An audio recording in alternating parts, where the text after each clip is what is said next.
Next intro.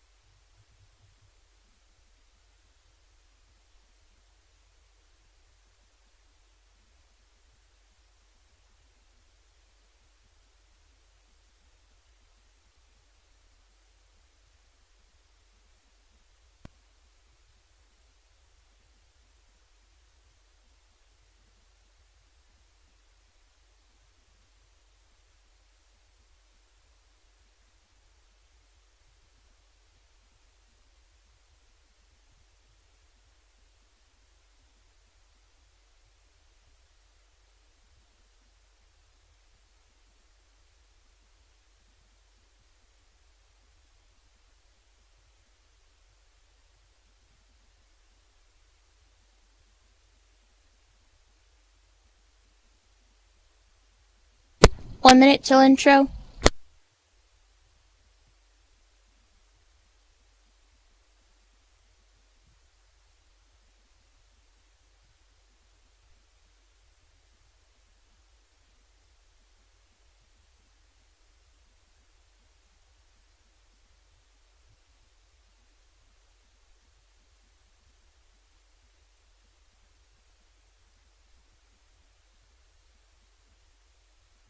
$30 till intro.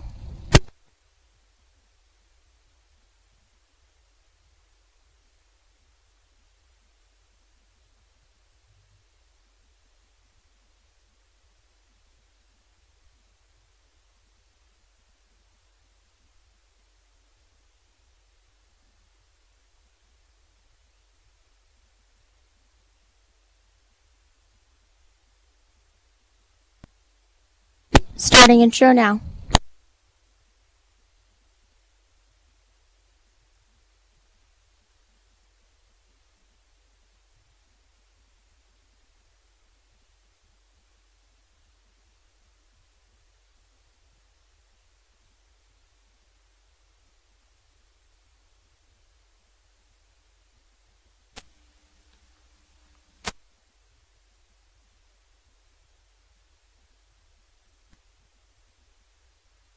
$30 till go.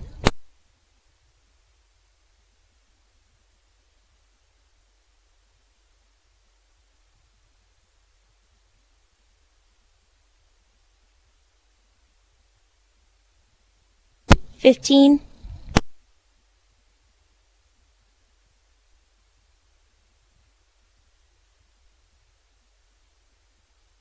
5, 3, 2, 1, go.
437 yards a game. So, I mean, we got numbers like starting off the season, they had a total of 339 against Cleveland, who's number 2 in the state. That was the first game of the season. 478 against West Mesa. 500 against Sandia, 476 against Mayfield, Atrisco 337, Oregon Mountain 453, and Carlsbad 477. So most of those games over the 400 mark. Yeah, that's very impressive. That's a high-powered offense right there.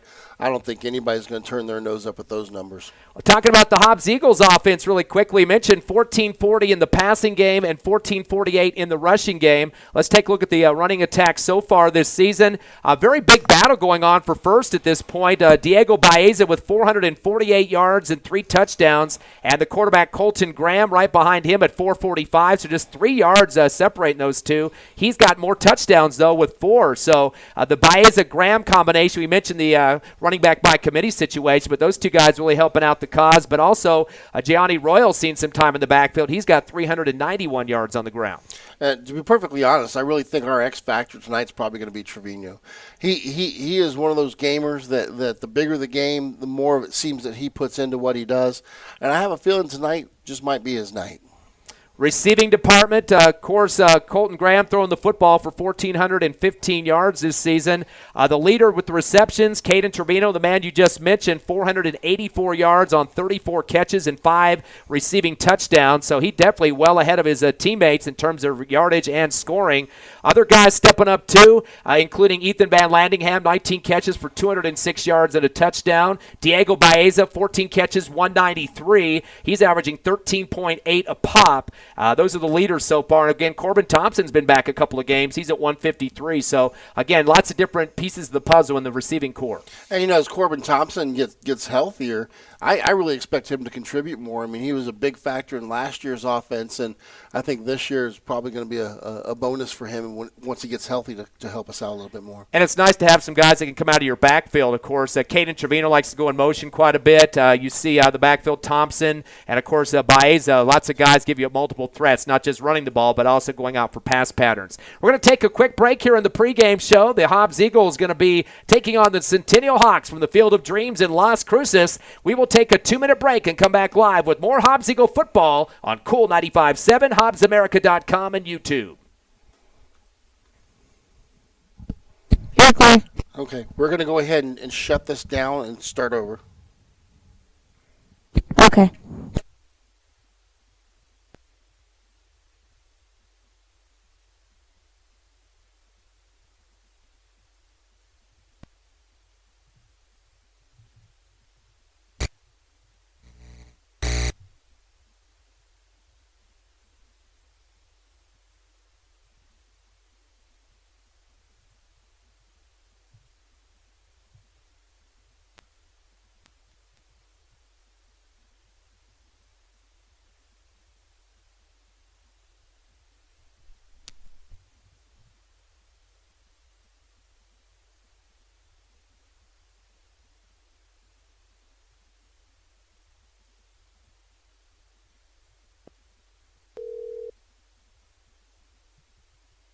How about now, Tiffany? You got anything on the live stream?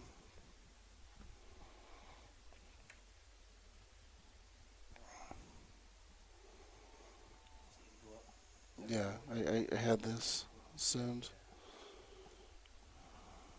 Just a second. It's delayed. Yeah, it's always delayed. I mean, I've got the coupler off now for the phone. Put that back on. Did y'all call back in on the phone? Yes, I did. Okay, I got you.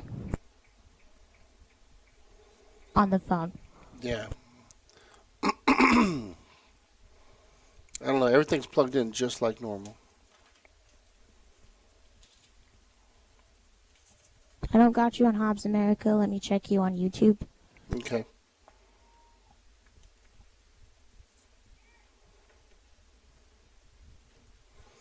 I just realized I got to do the scoreboard tonight, too.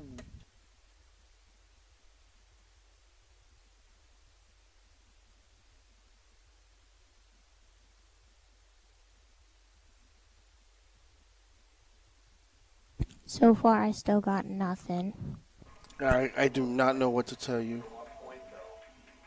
Okay. You always got about 20 seconds left in this. I can watch for it, and then with this situation, TJ usually says that as long as the video is good, they can just listen to the radio. Okay. So, 10.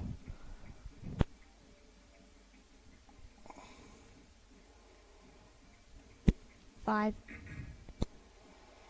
3, 2, 1, go. Welcome back to the Field of Dreams live here on HobbsAmerica.com. Also, YouTube and Hobbs are also Cool 95.7, our radio station tonight. Hobbs going to wear the white uniforms, the gold numbers, black helmets, and the home team, the Centennial Hawks, the black, gold, and red helmets in this ball game. Of course, the Eagles sitting at the 1-1 record in the district and 2-0 for the Centennial Hawks. Now, these two teams have played over the last couple of years or so, not last year because of the COVID schedule, but the 4 previous years prior to that. Back in 2019, the Eagles lost 62-6 in that game. A couple other games before that, the 2018, the Eagles losing 17-14.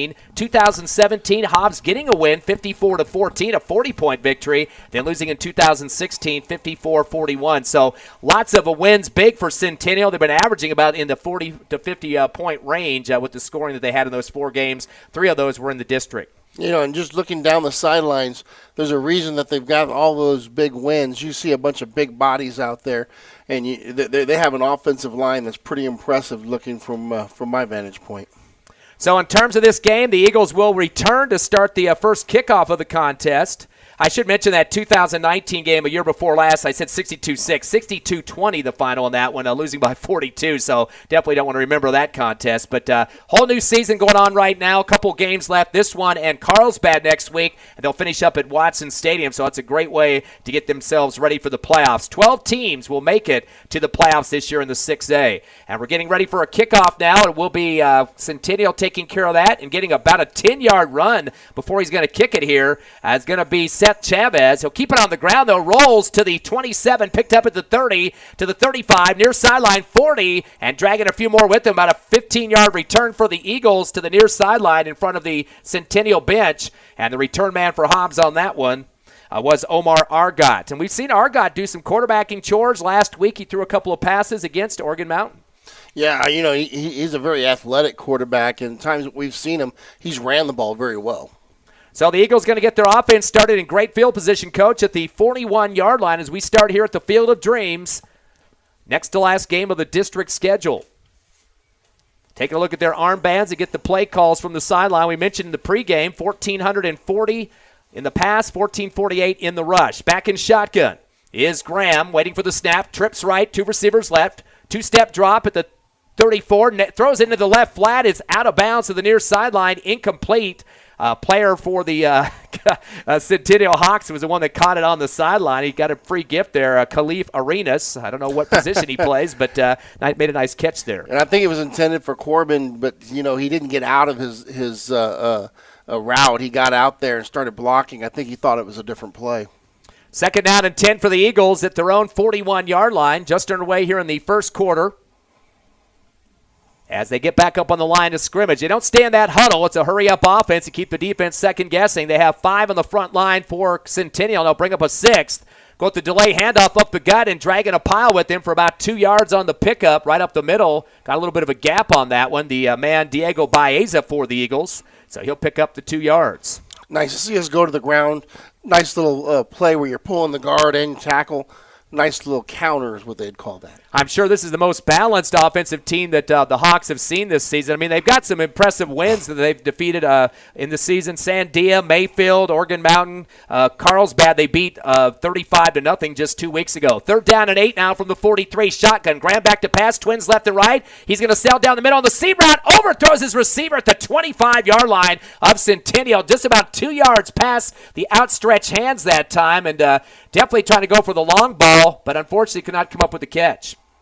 And, you know, he had a couple of yards on the defender right there. Throw just had to be put in there.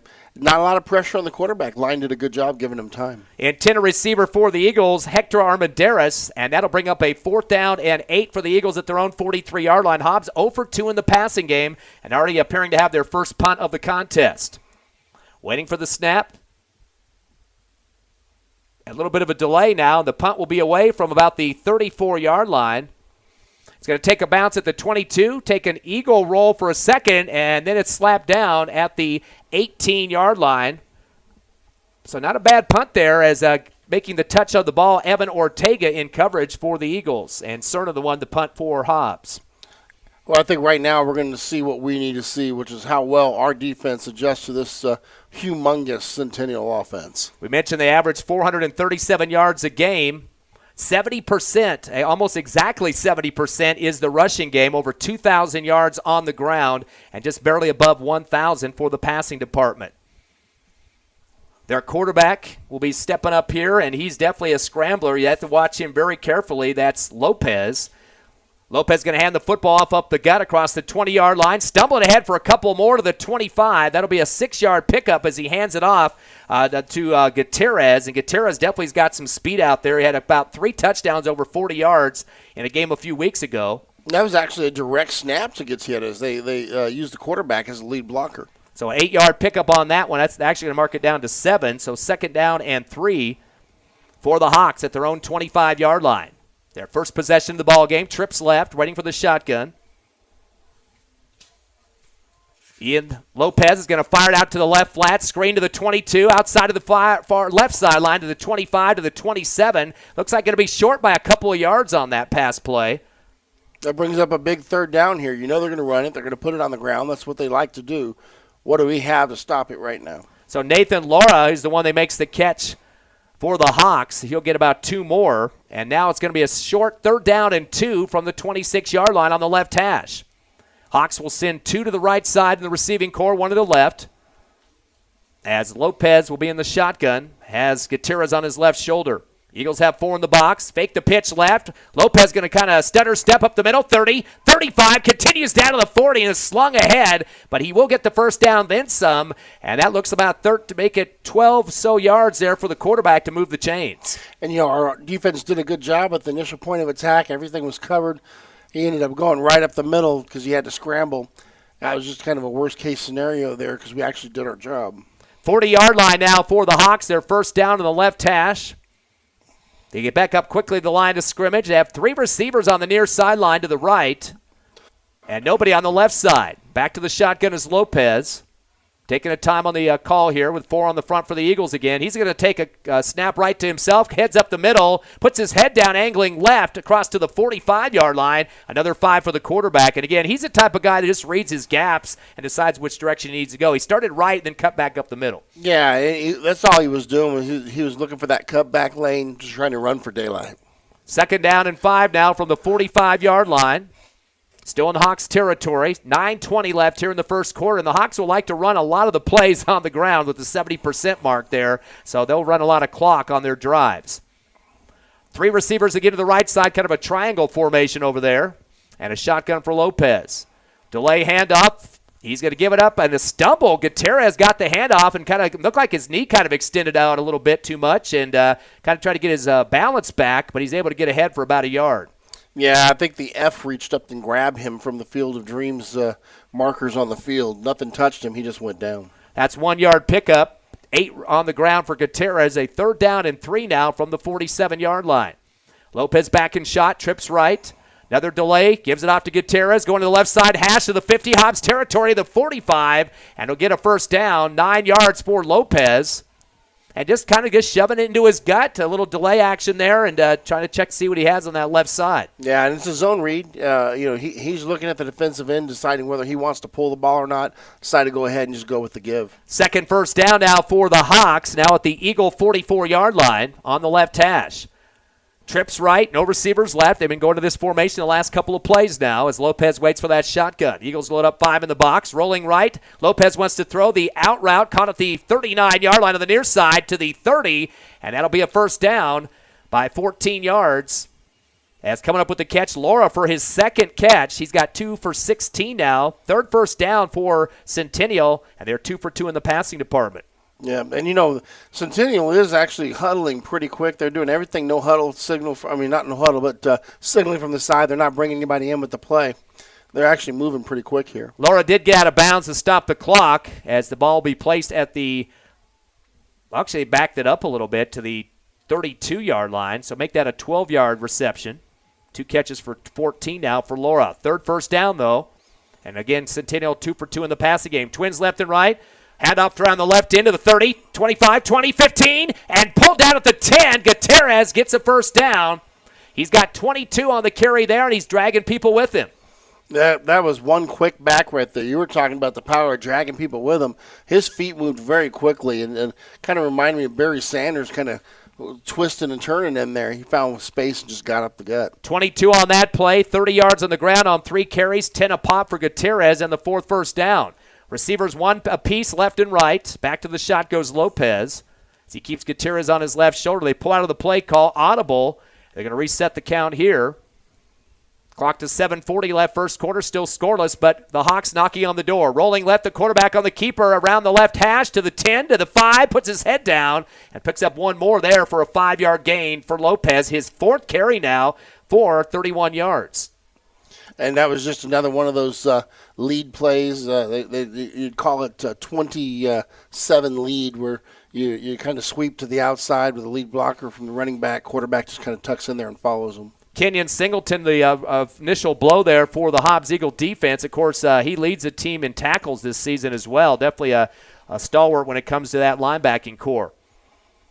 Second down from the 5-yard line. It's 2nd and goal. Shotgun, high one for Lopez. Gives to Gutierrez, who trips again and goes down to the backfield this time. He's going to lose a yard, and that's the second time his footing has kind of got messed up in the back. I think somebody's forgot to tie his shoes.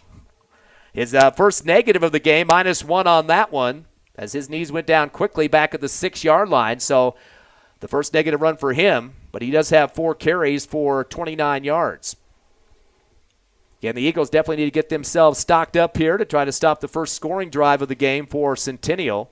Again, winning 42-41 over Las Cruces last Thursday night. Twins left, receiver right. They bring one in motion from left to right. Rolling right as Lopez wants to throw the out route. Caught at the goal line, in for the touchdown. And the first score of the ball game, a 6-yard pass to the right side of the field. And coming up with the catch is Bryson Medeiros for the score. Yeah, and that was one of those times where we had him back 6-7 yards. We could get a stop there. We were going to hold him to 3, but unfortunately they just found that little space there on the outside. That kid coming out of the motion from the left side now. We wait for the PAT for the Hawks, who currently leads 6-0. The kick is up, and the kick is just inside the right upright. As putting it through was Jonathan Umphris. 6:16 remaining first quarter. Centennial gets on the scoreboard first here on the Field of Dreams, 7-0 over the Hobbs Eagles. We'll be back in 60 seconds on the Hobbs Eagle Network. You're clear.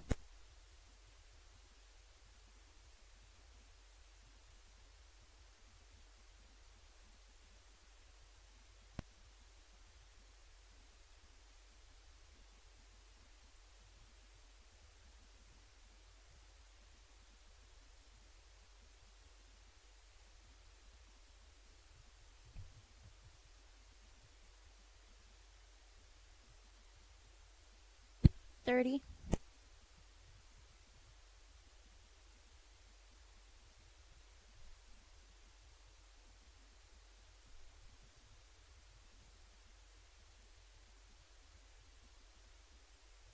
$15.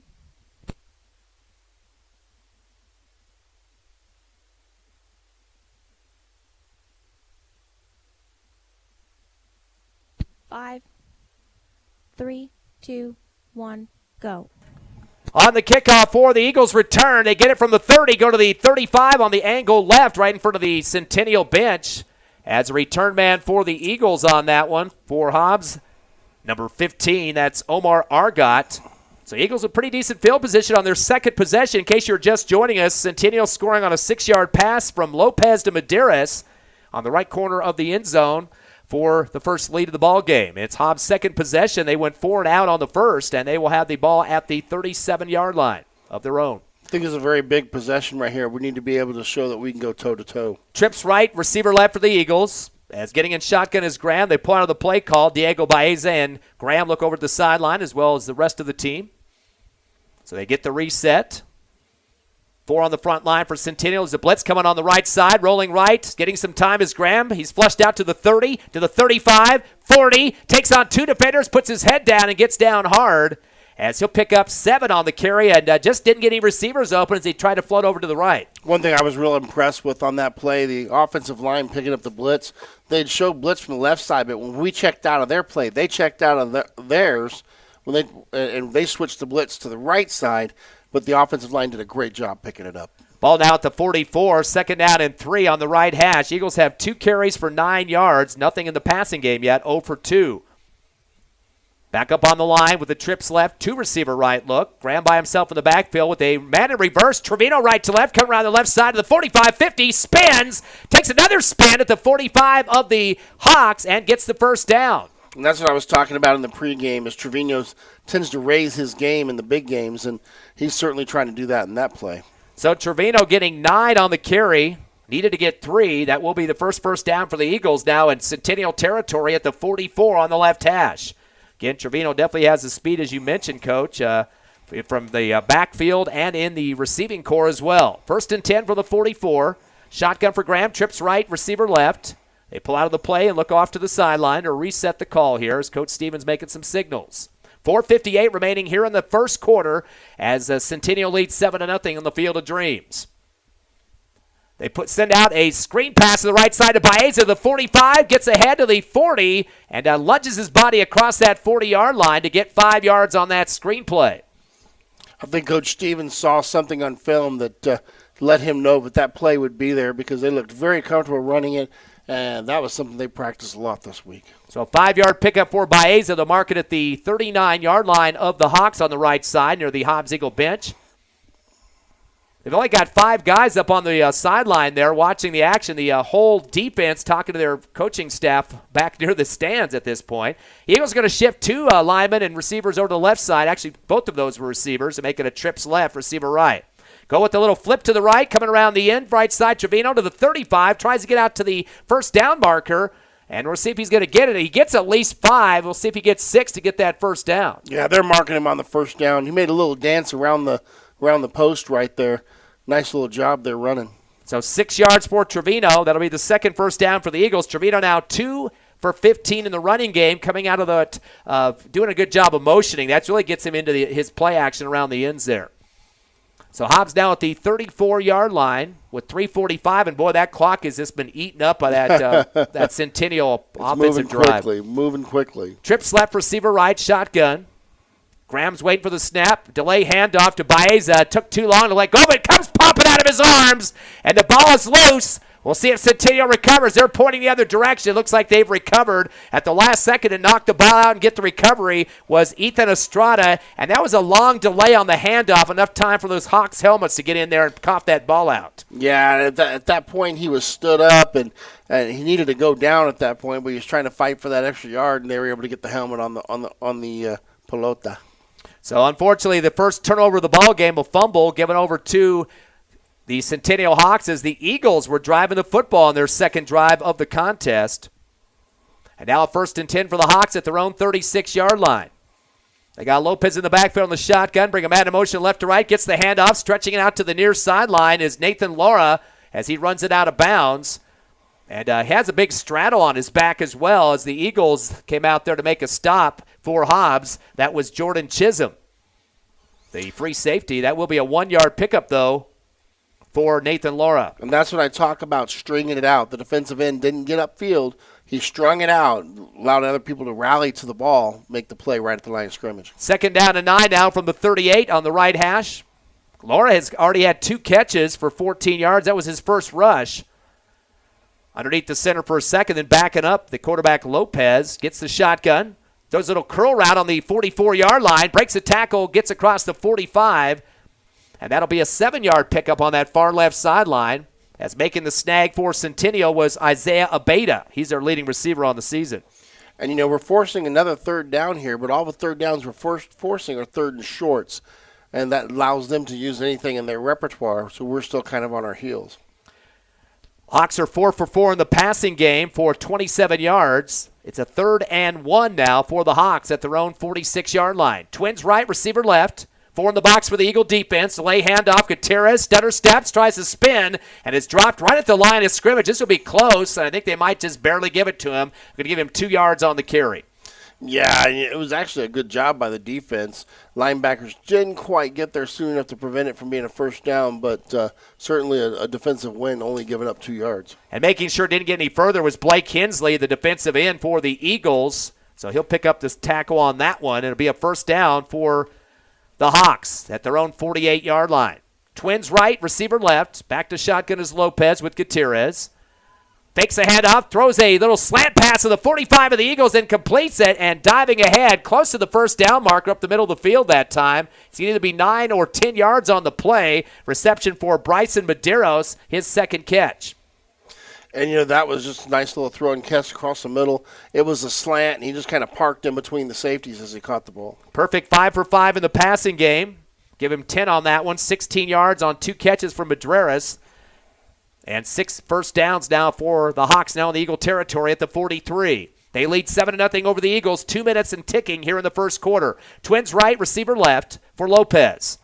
Fakes the handoff again, sliding left, going to throw it down the middle on the seam route. Ball's up in the air, caught at the 25. We got a penalty marker back near the line of scrimmage. This one might come back on the hold. As the catch was made, it almost looked like it might have been volleyball a little bit up in the air. As coming down with it was Medeiros, but I don't think that's going to stand up as a play, is it, Coach? Nah, they called it a hold at the line, and I tell you what, the quarterback paid for that one.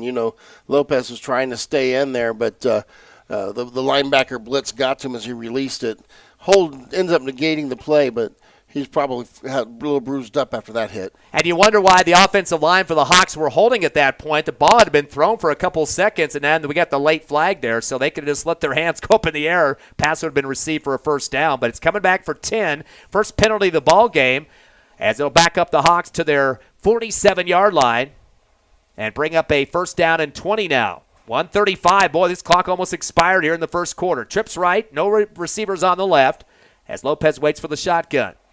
Direct snap coming to Gutierrez. He heads to the middle of the field, tries to get to the 50, bounces off of one defender, but then the pile coming on for the Eagles as he's going to pick up 4 on the play.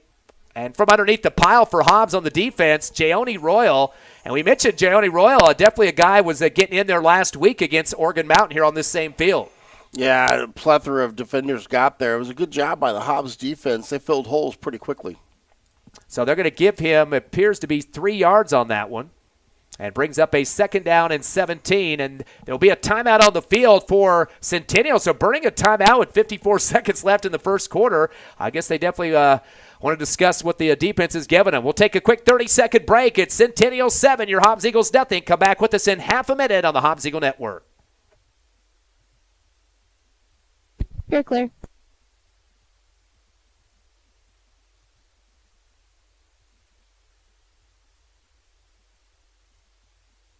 $15.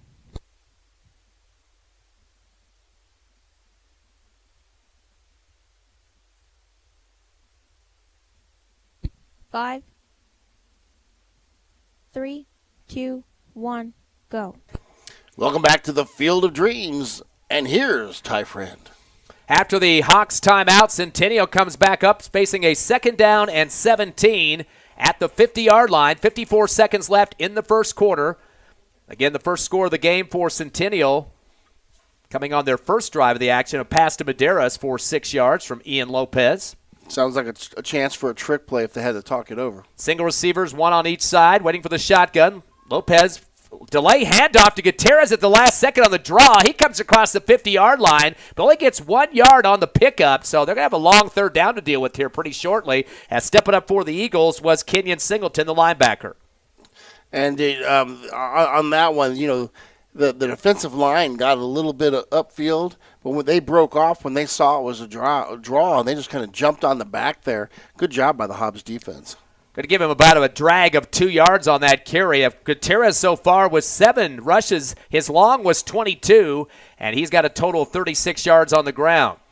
Third down and 17 from the 49-yard line of the Eagles. Trends right, receiver left, shotgun Lopez, 3-step drop, rolling right. He'll take his time on the right hash, throws the out route high, and hits one of the coaches on the near sideline right. No chance for reception there as well out of the way was Cole Runyon. And had some good coverage by Royal, the cornerback here on the left side of the field, or right side in front of the Centennial bench there for an incomplete. And Blake Hensley giving chase there forced him to get rid of the ball a little bit sooner than he wanted to. First incomplete pass for Lopez for the Hawks. They're 5 of 6 in the passing department so far for 37 yards. And a big 4th down and 17 situation. Are they going to go for it here in Hobbs territory? Very close to the 49. Looks like they are going to go. Nope, they're going to punt right near the line of scrimmage there as they'll get a good roll on it, but it's going to go into the end zone for the automatic touchback. It looked like it might have, the point of the football hit the goal line. It might have come back, but it gets that momentum forward. That'll be a 20-yarder for the Eagles to start their next possession. That was actually one of the best things that could have happened for Hobbs there, a play like that. I do like how no time came off the clock when they ran that play. They never even started the clock. 4 seconds left on the clock right now, and the referees, I think we're just talking about that, and the referee down the Whitecap says rolled out. He's not going to let this stay at 4 seconds. They're going to let the first quarter expire here. So a close contest so far. Centennial really damaging the Eagles in terms of time on the clock as they run it out big time on their first drive. They lead 7-0 over your Eagles. We'll take a 60-second break and come back live on Cool 95.7, HobbsAmerica.com, and YouTube. Very clear.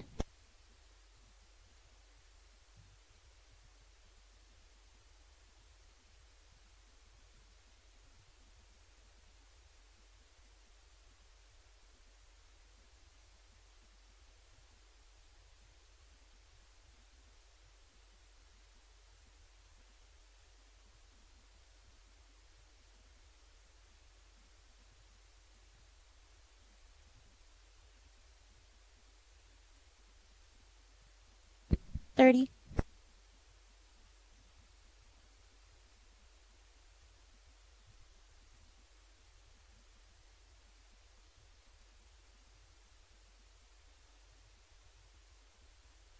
$15.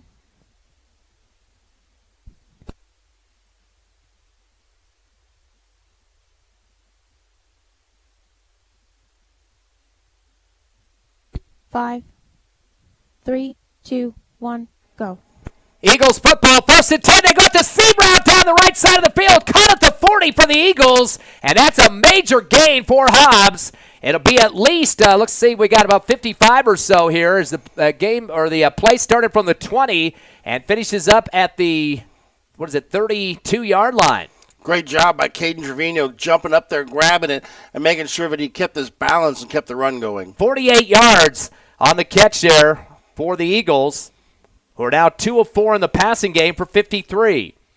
That'll be the 3rd first down, starting here in the second quarter. Eagles trailing 7-0. Twins right, 2 receivers on the left side as well. Shotgun for Colton Graham.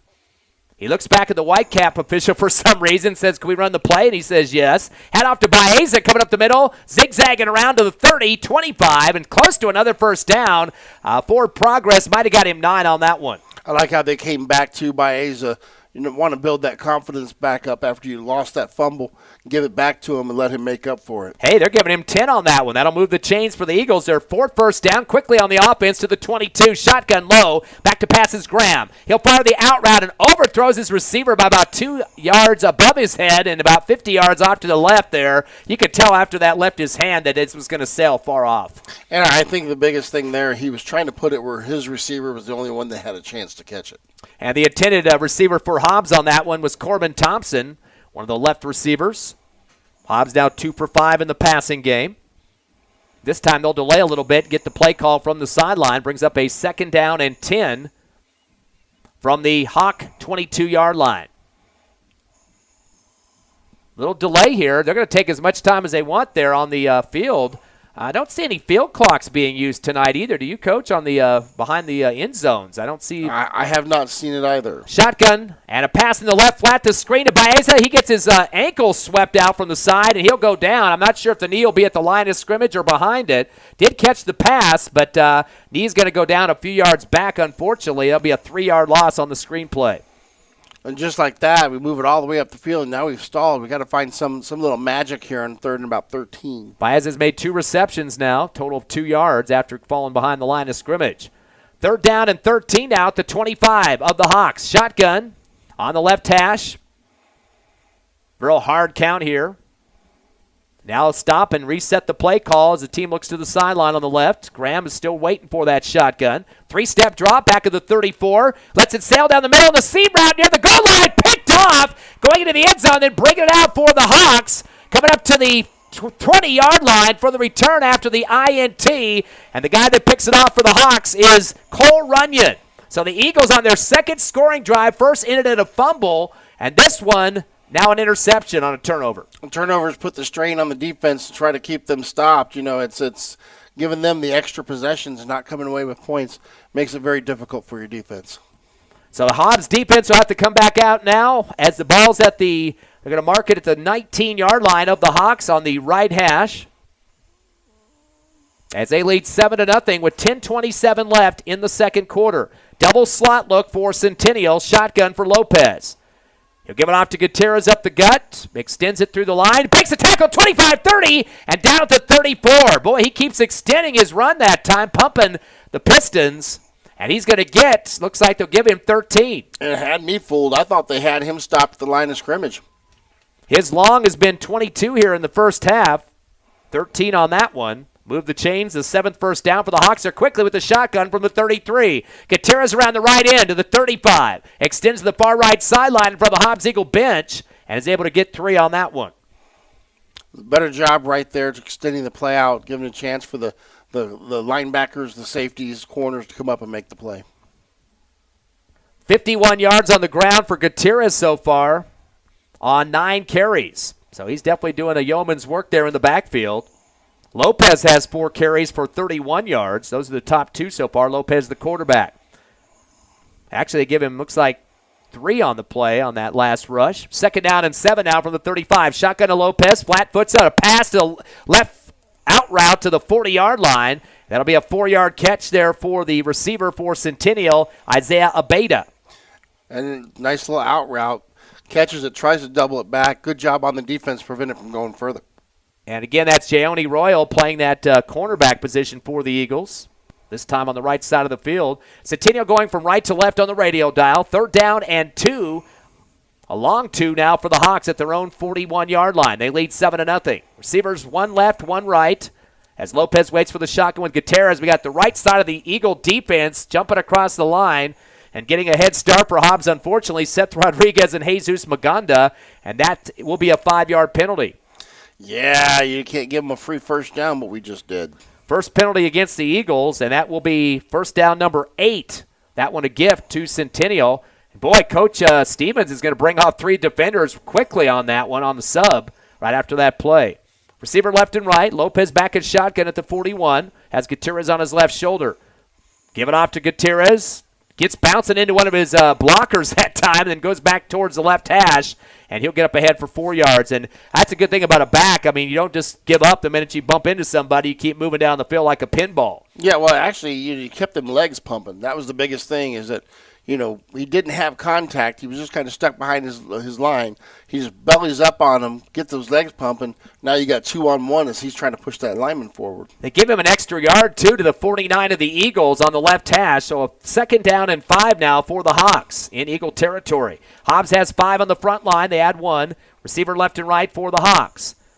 Lopez back at the 45 on his side of the field for the shotgun. Fakes the handoff right, goes left with it himself. The keeper, 50, 45, hit to the near sideline, 40, and runs out of bounds at the 39. 15 yards on the quarterback keeper right in front of the Hawks bench left. And that was another one of those plays where the quarterback just tucks behind the lead block and keeps running. Took us a little while to get there. He got a good run. 45 yards on the ground on 5 carries, averaging 9 a pop for the quarterback. That is the 9th first down for the Hawks. 1st and 10 from the Eagle 39. Trips right. It'll be Lopez and Gutierrez in the backfield by themselves. Hard snap call here, and the Eagles get a jump, but I don't think they broke the plane there on the line of scrimmage, luckily. Barely missed it that time in the neutral zone. Almost running out the play clock down on the field. Shotgun, direct to Gutierrez, up the middle, 40, 35, heads left, 30, 25, 20, 15, 10, 5, untouched into the end zone. That'll be a 39-yard run for Gutierrez for the 2nd score for the Hawks. And, you know, that was just another one of those direct snaps to the back. Quarterback was the lead blocker who got demolished by the linebacker. They actually took him out, but unfortunately nobody actually closed the hole. He ran for a touchdown. So the Hawks up 13-0 with 7:48 left here in the second quarter. They've scored once in both quarters so far. As we await the PAT, man up to kick will be Jonathan Umphris. Of course, the Hawks winning 42-41 last week against Las Cruces High. They were down 42-14 in the third quarter, about 7.5 remaining in that. And, boy, unbelievable, 28 unanswered points. But this game, they're leading early. Kick is up for Umphris, and it is good. Again, 7:48 left, second quarter. Centennial extends their lead to 14-0 here over the Eagles. We'll be back in 30 seconds live on Cool 95.7, YouTube, and HobbsAmerica.com. You're clear.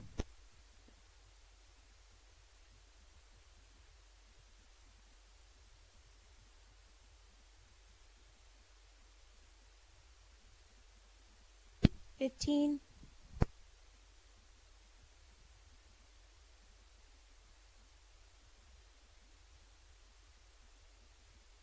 Five, 3, 2, 1, go. Welcome back to the Field of Dreams in Las Cruces. It's 14-0 Centennial over here, Hobbs Eagles, and here is Ty Friend. Well, Coach, 2 drives for Centennial. They've scored. They've taken a lot of time off the clock. How do you get a team that likes to run the clock not to do that as much?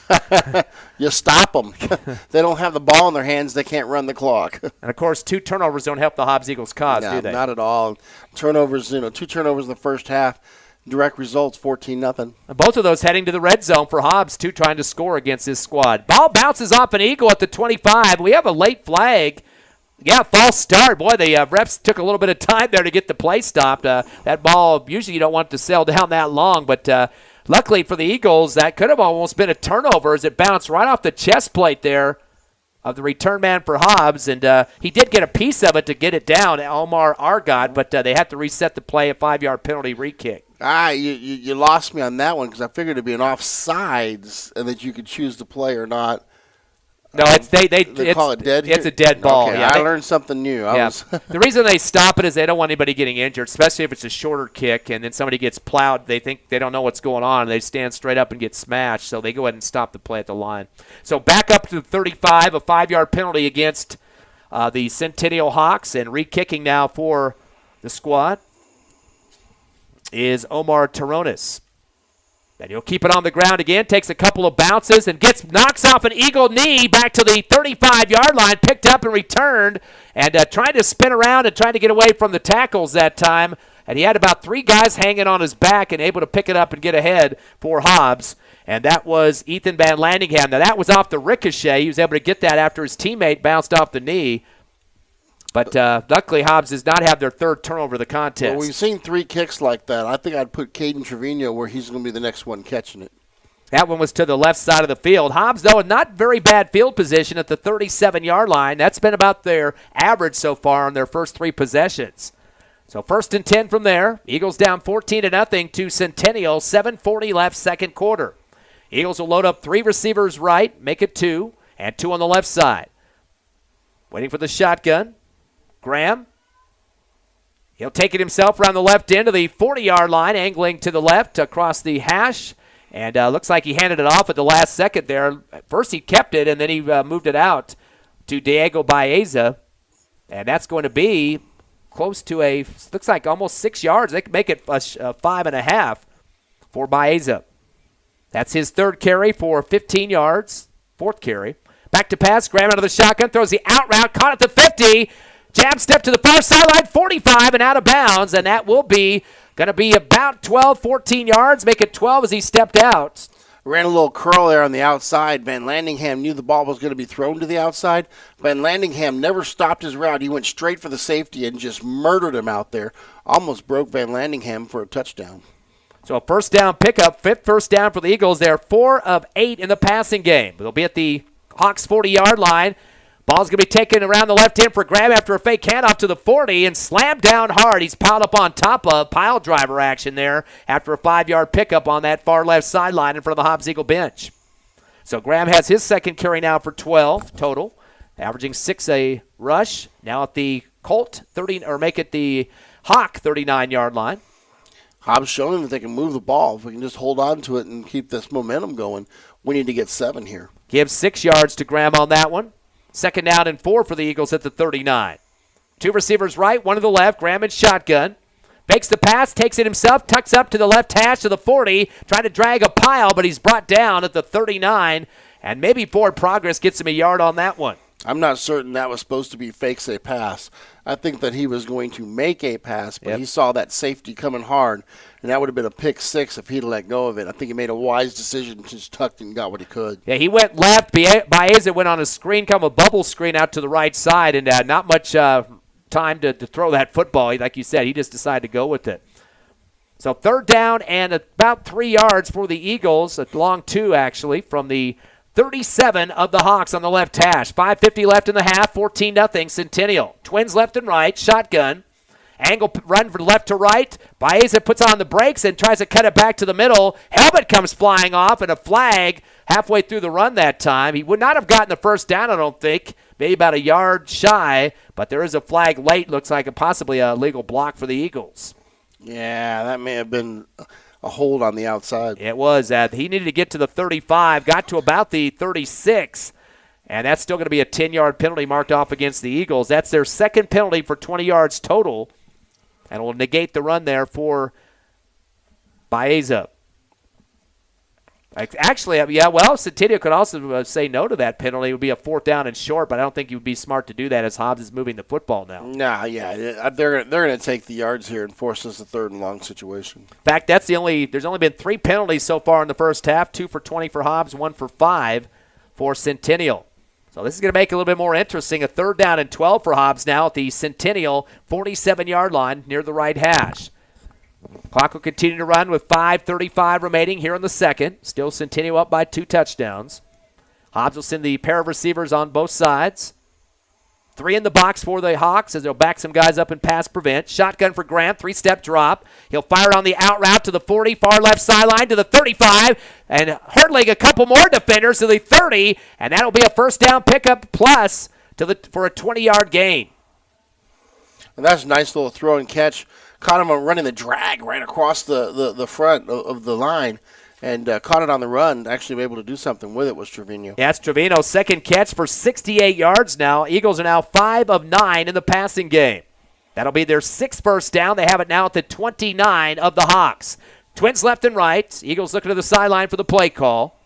And a timeout now. I think Coach Stevens smartly calls that. He doesn't want the team to get too nervous out there and end up getting another turnover, and wants to calm them down just a bit and talk about it. Yeah, I think he probably saw something that was going to lead to disaster on that play, because usually when you burn a timeout that quickly, the way they've lined up, it's like the other team knows what you're doing, and you call that timeout so that you can change it up. Eagles have thrown for 82 yards so far, Coach, on 5 completions, 5 of 9 in the passing game for Colton Graham. And so far in terms of rushing, there's been 9 rushes in this first half at this point. The leader with the most yards, 17 for Baeza, 14 for Graham, and 15 for Trevino. Yeah, showing that balance again, which is important. I think it's got to turn into points, though.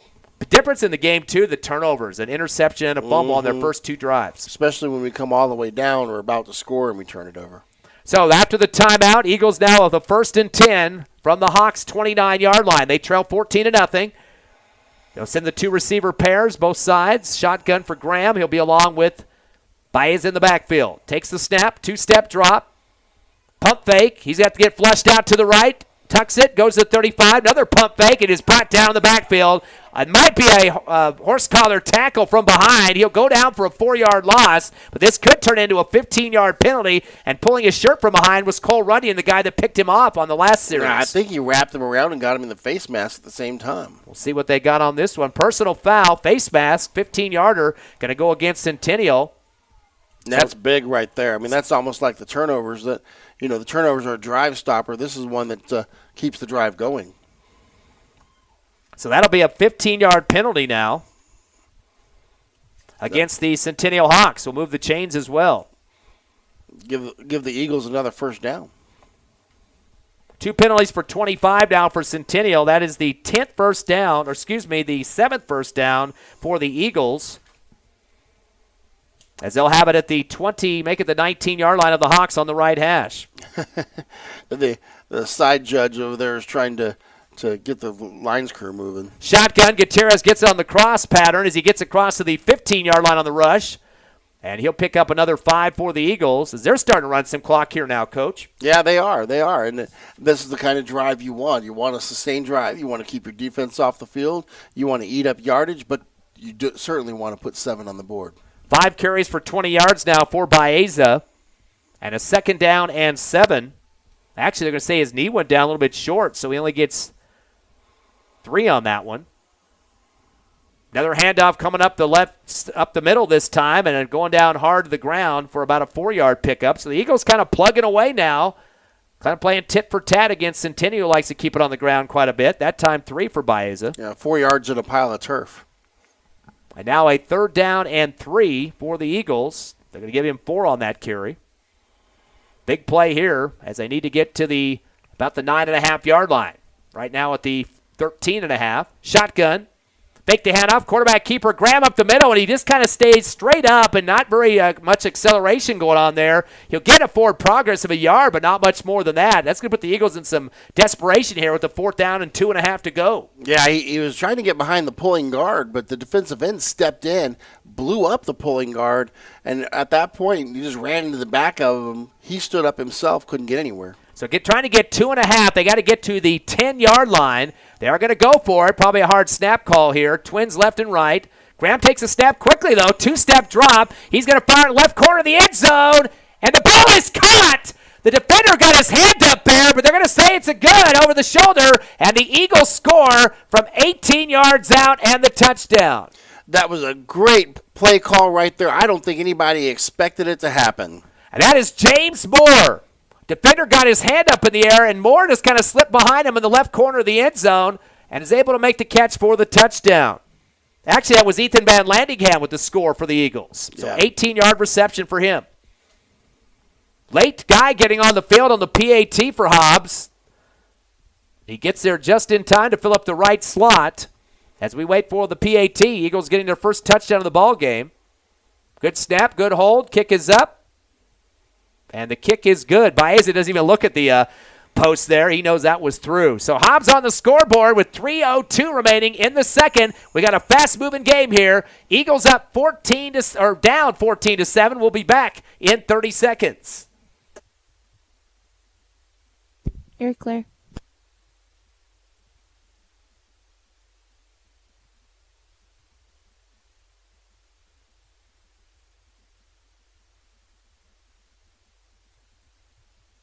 $15.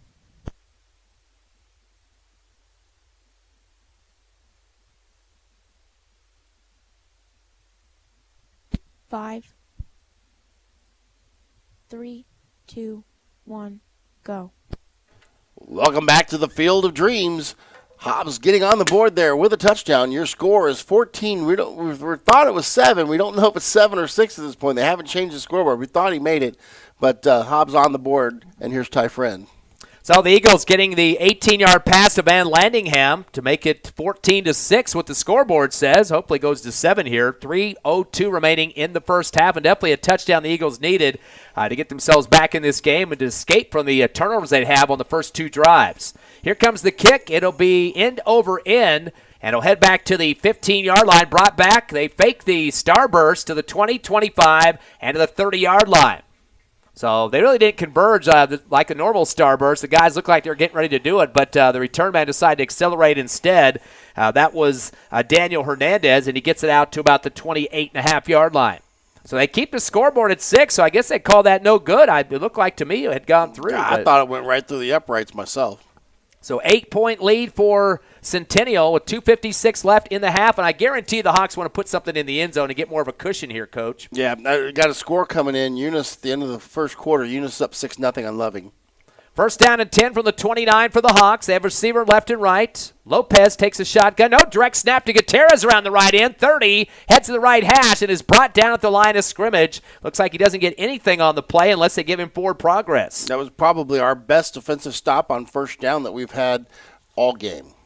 I can't believe that. A 2-yard forward progress on that one for Gutierrez. It looked like he went down right at the line of scrimmage. But I would agree. So 2nd down and 8 now at the 31-yard line. So Centennial now goes back to a huddle and now back up to line of scrimmage. Trips left, no receivers to the right side. So Lopez stops into the shotgun along with Gutierrez, his right running back. And now we got a false start already called by the official. He kind of just nonchalantly walks on the field, throws the flag, and I guess one of the linemen on that right side doing a little movement there, and that'll be a 5-yard penalty against Centennial. I think he had to take the time to put his coffee down before he made that call. But either way, 5 yards backwards, and this makes it 2nd and long, and this is exactly what the Hobbs defense needed. Clock at 2:15 remaining here in the second. 14-6 Eagles, down by 8. They'll back it up to the 26-yard line to make it a 2nd down and 13 now for the Hawks. Trips left. Again, no receivers right side. Lopez and Gutierrez in the backfield again. 5 in the box. Eagles are going to send a couple on the blitz. They'll throw it down the middle on the seam route. Over the shoulder, just through the fingertips at the 35 in Hobbs territory. The man they tried to get it to was Laura. He's had 2 catches, 14 total so far, but could not come down with that one. Incomplete, as Centennial now goes 6 of 8 in the passing game. I think Royal was actually in his hip pocket, maybe a step behind. If that ball would have been thrown, he might have had a good chance at it if he'd have thrown it accurately. Centennial's had 3 receivers with 2 catches apiece so far, but not that time. 3rd down and 13 now for the Hawks at their own 26-yard line, leading 14-6. Trips left, no receivers right. Lopez takes the shotgun, rolls left. Throws in the left flat. Ball is off the numbers and in the backfield. Was that a backward pass? I guess they're not going to call it that. Just kind of a flop-out throw over there to the near sideline. Bounces off Nathan Laura and was close to being a fumble if that would have been a behind-the-line pass. Great read by Hector Armendariz, man. He saw it play a whole way. He jumped it and almost had a chance at a pick six, but decided to go for the stick instead. So 2 incompletes in a row makes it a 4th down situation. Gives the Eagles some time to get the ball back here, Coach. 1:52 left here in the second, and a second punt opportunity here for Centennial. They'll be kicking from about their 15-yard line after the snap. Hobbs has got one back deep at their 38-yard line. And that's Armendariz. And he definitely has some good numbers. We'll get to those in just a minute for punt returns this season. Actually, so far, here comes calls for the fair catch, and boy, kind of wavered back for a second, takes it down at the 33-yard line. So Eagles been kind of hovering in that 30 to 35, 40-yard starts on their drive so far, and pretty much the same situation here. Armendariz, smart choice there, making the fair catch. They were on him. If he'd have made that catch, he probably would have been laid out. So, hey, we don't have a whole lot of field to go for, and it's $1:46 on the clock. We have some timeouts left. We might actually be able to even this thing up before it's over. Last week against Oregon Mountain, Armendariz had 3 returns for 73 yards, 24-yard average there. Definitely a good return man for those punts for the Eagles. So Eagles with 1:46 left here in the second. A little delay as they get the ball reset at the 34-yard line. 1st and 10. Hobbs squad looking to the sideline to Coach Stevens get the play call. They trail by 8 after a missed PAT, 14-6. Back up the line of scrimmage. They'll send a couple receivers left. Actually 3 now and 1 to the right side. Graham's back in the backfield with Baeza. They'll shift 2 of the receivers right. Now Tripp's right, receiver left. Graham, gets to his hands. He's got to run back to it at the 20, able to get away from pressure. Unloads to the 25. His pass is deflected and intercepted by the deflector on the far sideline. Well, I haven't seen that happen before, at least in high school football. What a play for the defender, John Sierra, and a messed up situation for the Eagles. Boy, you just can't imagine what's going through their heads after that happened. Yeah, that was a total disaster, and you don't fault Graham for that interception. He was scrambling for his life, and he was just trying to get that throw out of his hands. Had a receiver on the sidelines, wasn't expecting them to get their paw up on it, and the way he smacked it just kind of went straight up and then fell back into his hands. Defensive end ends up with an interception. I think the snap, it wasn't the ugliest snap in the world. Almost had a little spiral to it, but it was such a hard one. It kind of went through his hands as he reached over to the side and I guess misjudged it and had to go back and retrieve it back at the 20. Pass deflected around the 22-yard line. Picked up by 27 now for the Hawks. And the handout coming around the left end, cutting back to the middle is Gutierrez of the 20, and he's forward for about 8 yards. and trying to run some clock out. They don't want to score too quickly because they like to go up by a couple of touchdown lead and have that clock run out. Some laundry in the field. This one's coming back. Another hold penalty going to be against the Hawks, so that will be their fourth penalty of the ball game for 40 yards, starting to mount a little bit here in the second quarter. Again, Gutierrez is pretty much the go-to man in terms of the handoffs here in the backfield for Centennial. Of course, they come in with a 2-0 record in district. The Eagles at 1-1.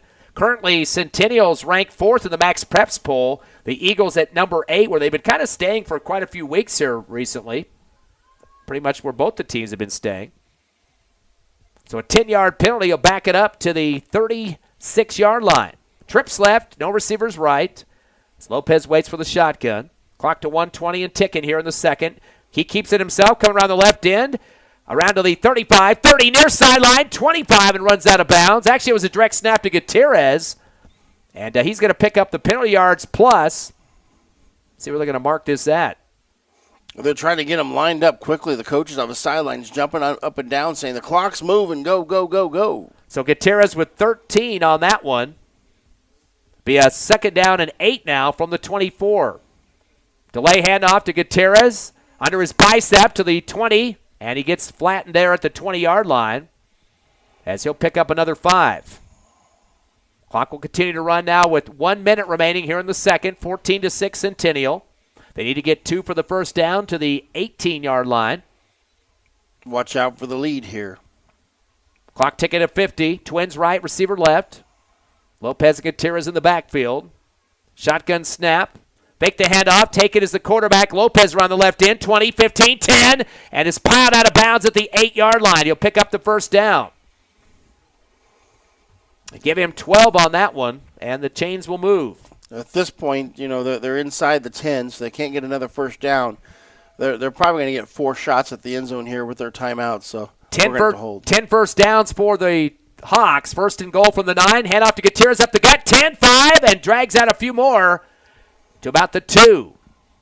So that's a 7-yard pickup for Gutierrez, and they're not urgent to stop the clock here at all because they want it to run out if they can get a score and go up by 2 TDs. More laundry on the field. Official got another hold call this time. There we go. He hit some type of a bear hug motion there first, and then he got wrapping around is what he's calling instead of the pulling the jersey. A little bear hug action there. 10-yard penalty. So start to get those holding penalties, Coach.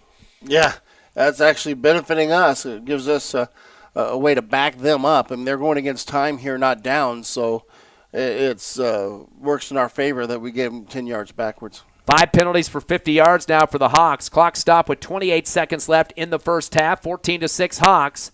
And it's a goal situation, too. They have to score. No first downs from the 20. Lopez takes the shotgun. He has 2 receivers left. He'll fire it down the middle of the post route. Catch at the 2-yard line. And they probably have to get a timeout here pretty quickly. That'll be an 18-yard reception. As coming down with it for the Hawks was Medeiros, his 3rd catch of the ball game.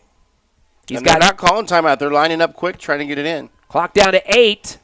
Back to shotgun, and now they're going to look to the sideline. They will get a timeout here. Coach Ocampo gets a timeout, but there's a flag thrown by the lines judge on the near sideline. We got a coach out in the end zone. See, this is what happened. The coach come running down the sideline, screaming for the timeout, screaming at the top of his lungs, couldn't get his attention.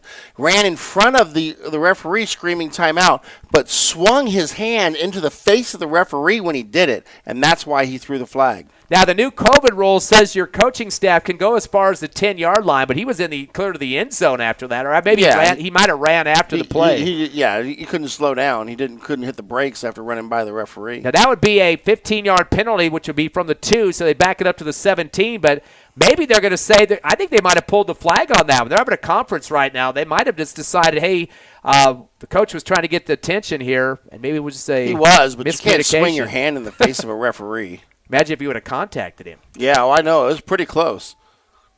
Oh, one of the coaching staff was putting their hand up in the air, waving off the flag back. Maybe the refs are going to go ahead and do that, but boy. They're at the 2. They haven't moved it back. I think they're going to wave it off. Whitecap is now talking to one of the coaches and looking up here at the press box. Not to us, I bet, but they're probably going to try to get this it would play be clock a shame reset. that they wave off the flag and then put more time on the clock. That would be pathetic. Oh, the coaching staff was trying to put numbers up here to the press box, and they're going to give it 11 seconds. So 4 were added to the clock, just as you said, Coach. And now it's going to be a second down and goal from the 2. Horrible. So reception, we know the reception was good, but whether or not the coach should have been running down the field to the end zone like that. And here's the Hobbs coaching staff trying to say, hey, he can't do that. He ran past the 10. He's screaming, yelling, get in your face. You can't wave off the flag for that. Come on. When I finally saw Coach Ocampo, he was in the end zone at that point. It was even further. Oh, absolutely.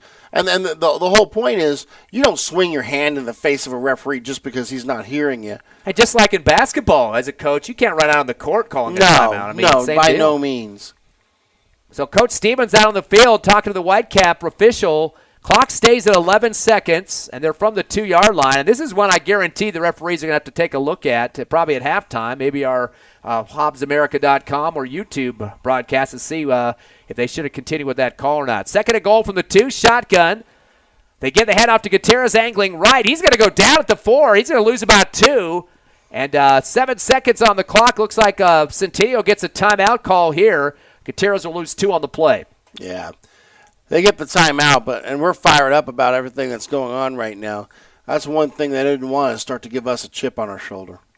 So they'll have one more play, it appears, with 7 seconds remaining. And do you expect a play-action pass instead of just giving it off to Gutierrez as normal, or Lopez at the quarterback keeper? At this point, with no time on the clock and it being third down, if they throw a pass here, they probably have a chance to do something unforced. So they're probably going to throw it here, just so they can get 2 plays, two chances instead of 1. Most of their receiver positioning has been 3 receivers trips on one side, nobody on the other side on the right. So we'll see if they come back with that formation. Again, of course, possibly a field goal attempt too. You never know. We'll see what happens. But they definitely want to add on the scoreboard. 8 points lead over the Eagles. I don't know if that's enough for you. No, I don't think it is. So here we're back after a timeout. Controversial situation as they threw an unsportsmanlike flag against the coach who was retracted. And a third down and goal now for the Hawks at the Eagle 2-yard line. Bring a man in motion right to left. They have twins left and right. Rolling left is Lopez throwing the out route. Wide open across the goal line for the score. Making the snag off the throw from Lopez is Medeiros. That'll be his 4th reception. That one for 2 yards and a touchdown. And there wasn't a soul that went with him. When they brought him in motion across the middle, there wasn't anybody that made the adjustment. There was nobody out there. That ran 3 seconds off the clock, still with 4 left, so we will have a kickoff to deal with here. Hobbs will get a chance to return as we wait for the PAT from Umphreys. 20-6 the score with 4 seconds left in the half. Kick is up, and it is good inside the left upright. 4 seconds left here in the second, 21-6. Centennial leading over your Hobbs Eagles. We'll be back in 30 seconds live on the Hobbs Eagle Network. You're clear.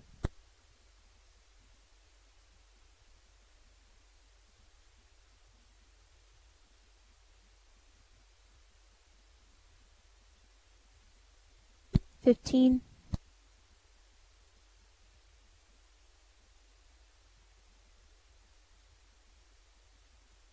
$5. 3, 2, 1, go. Welcome back to the Field of Dreams in Las Cruces. Here's Ty Fred. So the Eagles now trailing by 15 points, 21-6. A 2-yard pass from Lopez to Medeiros. So Medeiros now with 4 receptions for 36 yards and a touchdown.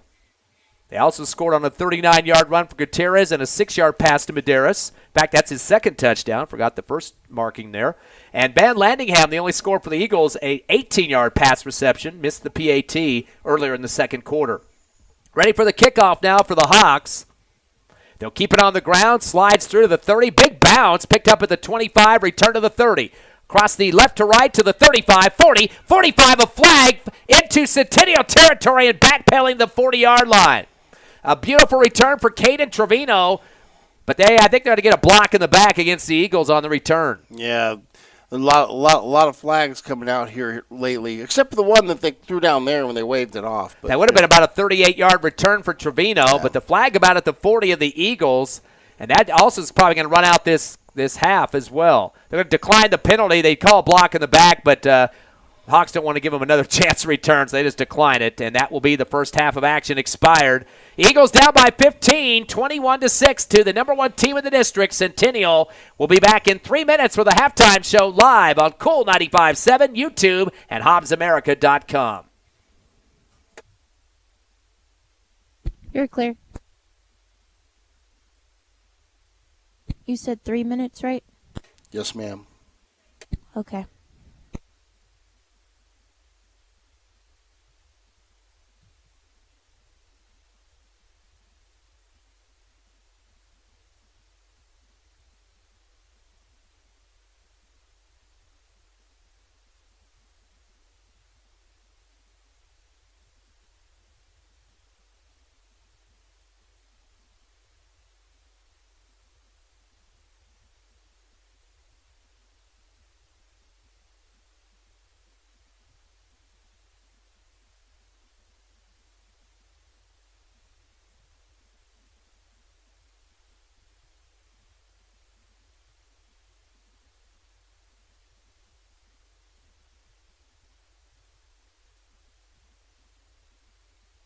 Two minutes.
One minute.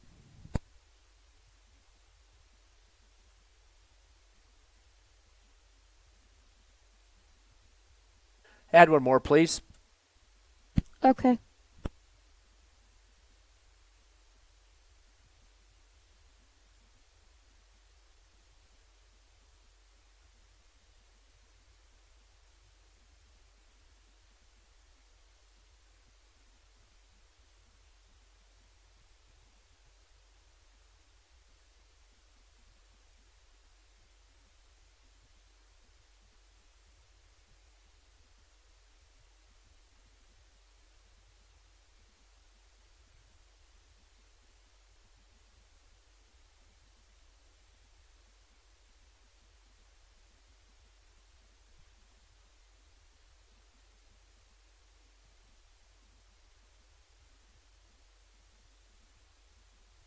One minute.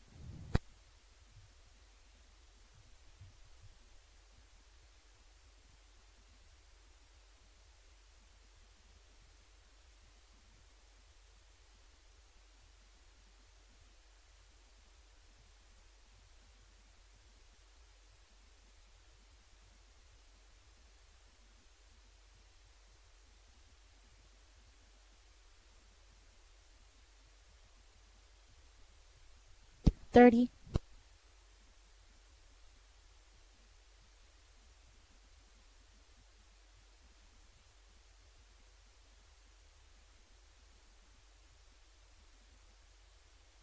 $15. 10.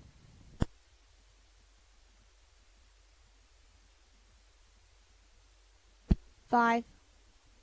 3, 2, 1. Go. It's halftime here in Las Cruces at the Field of Dreams. It's 21-6. The Hawks up on your Eagles, and here's Ty Friend.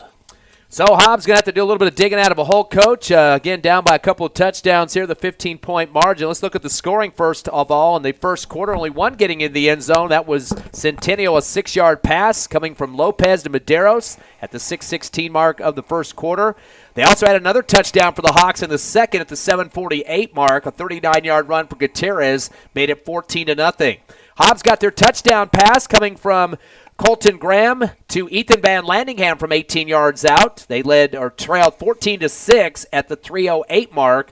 And then with 4 seconds left in the second quarter, it was a 2-yard pass play from Lopez to Medeiros to make it 21-6. Again, controversial ending in that second half with appeared to be an unsportsmanlike conduct penalty against the coach who was running into the end zone. Would have been a 15-yarder. They pulled the flag on that one, gave the Hawks the ball back at the 2-yard line, and they punched it in after that. So some questions about that at the end. Yeah, I don't think we're going to win the argument there, but I think the biggest key is the turnovers at this point. It's 21-6, and you look at the turnover battle, we're down 3-0.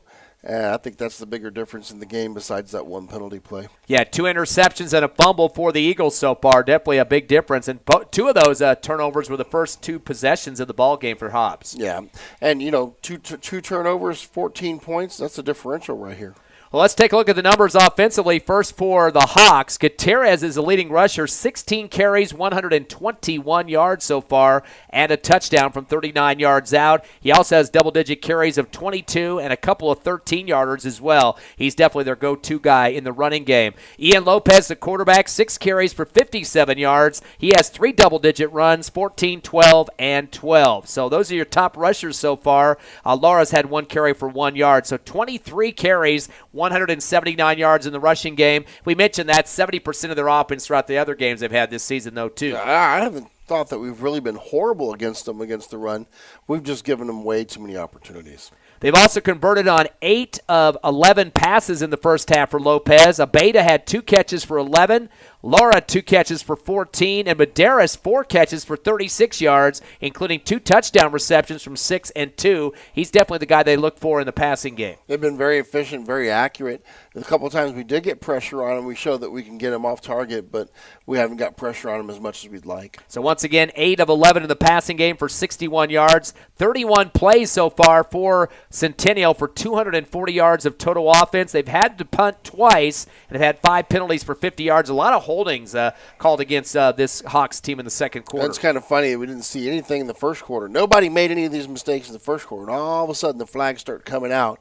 It became a habit at that point. They just sure like throwing them hankies. And, of course, Centennial doing a good job of managing the clock. 10 first downs. They chewed off a lot of time in their first couple of possessions. I asked you that question earlier in the first half. What's your strategy against that besides getting the ball back? I mean, a team that just continues to ground it out like that. You're going to have to get pressure on them by bringing you run blitzes. And problem is, you run blitz, they've shown they can throw the ball too. So you're kind of in a situation where you got to pick your poison. I'd much rather have them stick it in the air. They're not as comfortable doing that. They don't do it as often. Make them beat us deep. Let's take a look at the Hobbs Eagles offense so far. In terms of the running game, leader currently is Baeza, 6 carries for 22 yards. He has a long of 10. Trevino has 2 carries for 15, and Graham 5 carries for 11. So Hobbs with 13 rushes, 48 yards on the ground so far. Those are the only 3 guys that even touched the football in the running game. Yeah, and rightfully so. These are guys that should have the football in their hands. Last week, though, we had 6 different running backs getting an opportunity, but again, that was a major blowout, too, against Crooked Mountain. You started going to the bench and letting other people have the ball. Eagle passing game so far, 5 of 9 off the arm of Colton Graham. 3 receivers have come down with catches at this point. The leader is Trevino, getting the long balls, 2 for 68, 48-yarder, and a 20-yarder. And I tell you what, they couldn't have come at a more opportune time. We needed to score. We needed to move the ball down there, and Trevino rose up. Couple other catches. Van Landingham pulled down a touchdown reception for 12 yards, and also Baeza with 2 catches for 2 yards for him as well. So 5 of 9, as we mentioned, for a total of 82. Eagles have 18 plays so far in offense first half for 130 yards, which is a little bit less than half of the 244 Centennial. Yeah. What do you say? I mean, you want the yards, you want the points, you want the touchdowns. We're just going to have to play better football. Eagles do have 7 first downs, and we saw some consistent moving of the ball. Several of their series is out there, but unfortunately they ended up in some turnovers too. I think the turnovers ended up giving Centennial the more the attempts, and the more attempts is where all those yards come from. 2 penalties, 15 yards in the first half for the Eagles. So, again, that's the score at the half, 21-6. Hobbs down by 15. We'll take a break as they have senior night going on here at the Field of Dreams. Dreams. Don't forget, next week we'll be at home at Watson Stadium to wrap up the regular season against Carlsbad, and we'll try to get a score on their game tonight as they're playing Oregon Mountain, the team the Eagles took apart last week here in Las Cruces. Come back with us in 3 minutes live here on Cool 95.7, YouTube, and HobbsAmerica.com. You're clear.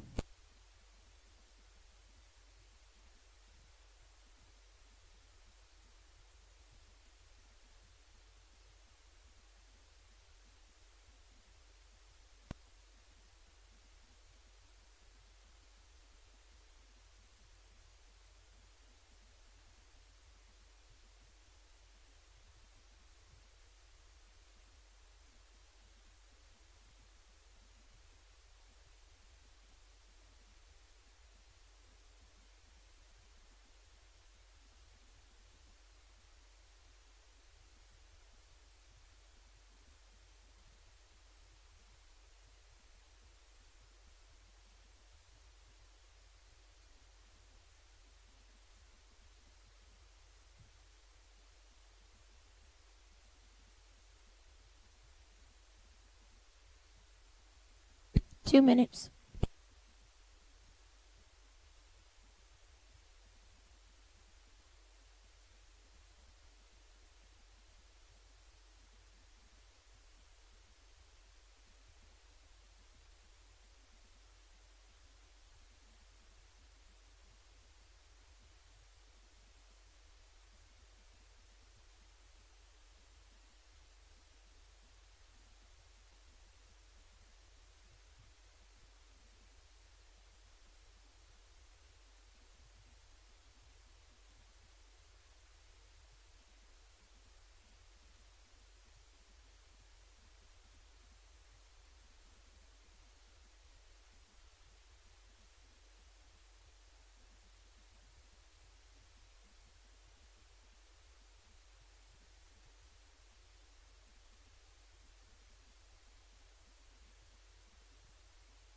One minute.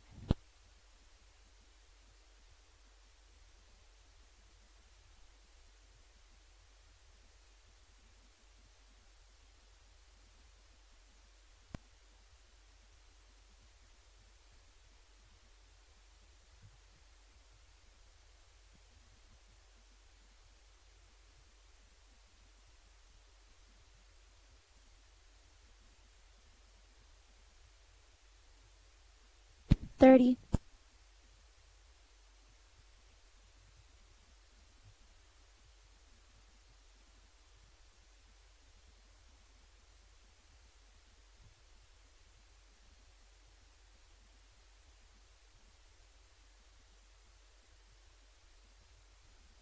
$10.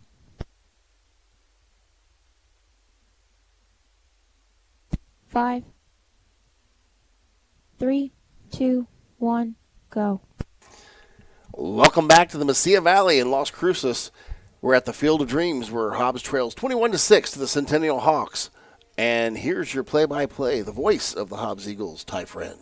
Well, Coach, let's take a look at some of the records at this point as we get to the final game of the regular season next week against Carlsbad. Centennial, so far, number one in the district. I keep shortchanging them. They're 3-0 in district, 7-1 overall. I kept saying 2-0 earlier. Outscored their opponents, though, 129-55. And again, we talked about that in the pregame show. I mean, some major victories so far against district opponents. Oregon Mountain, they defeated in that game 52-14. Carlsbad, they shut out a couple weeks ago, 35-0. And Las Cruces High last week, down 42-14, came back and won that one 42-41. So 52-35 and 42 points so far. And again, that's why the big differential that we've seen in the district standings at this point at 129-55. And they're on pace for that again for this game. It looks like they're on pace for 42. So, yeah, another big day there for the Hawks. Las Cruces Dogs currently second in district with a 2-1 record. They've outscored their opponents 117-83. And, of course, the Eagles is one touchdown away from knocking them off earlier this season at Watson Stadium. Yeah, and you know it's one of those things. That was a close one. You didn't want to see that go that way. You know, in retrospect, we've got to find a way to win this game. And down 21-6, we're going to have to stop them on the first possession because they get the ball here in the second half. and then we've got to find ways to score quickly, and the defense has to get off the field quickly. Eagles currently third in district with a 1-1 record, outscored their opponents 84-62. So still hanging around that potential for a district championship. Talking to Coach Stevens a day or so ago, he said the big magic number tonight was having to beat Centennial by at least 12, then come back and win next week against Carlsbad. They do have point differentials to kind of decide if there's any ties in the district at the end. That was what he was talking about, to at least get a 12-point win here tonight. Currently down by 15, so he's more worried about getting back in this game at this point. Carlsbad and Oregon Mountain, both with 0-2 records in district. They're going at it tonight. Carlsbad 2-5 overall, and Oregon Mountain at 4-4. Max Preps poll important too, because 12 teams make it to the 6A playoffs. Eagles sitting currently at the number 8 slot, which they've been throughout much of the season, and Centennial at number 4, right behind La Cueva, Cleveland, and Rio Rancho. So 12 teams are hosts. 4 will get buys in that first week. So, really you're looking at the teams that would be getting some of those top seeds would be 5 through 8. And Hobbs right now at number 8, but again, that could change when the committee makes a decision on the 12 teams to get in. Yeah, and what I'm thinking at this point, if we don't come back and win this one, we end up splitting by beating Carlsbad, we'll probably be a 9 or a 10 seed. We'll drop one, provided nobody else wins or loses in that group. But we may get back up after the Carlsbad game if we win it. But we just got to take care of games. You're spewing a whole bunch of numbers in there like an old coach like me. I don't do the math. I want to win games. Other teams are hovering around playoff spots 9 through 13 at this point: El Dorado, Sandia, Carlsbad, Clovis, and Santa Fe.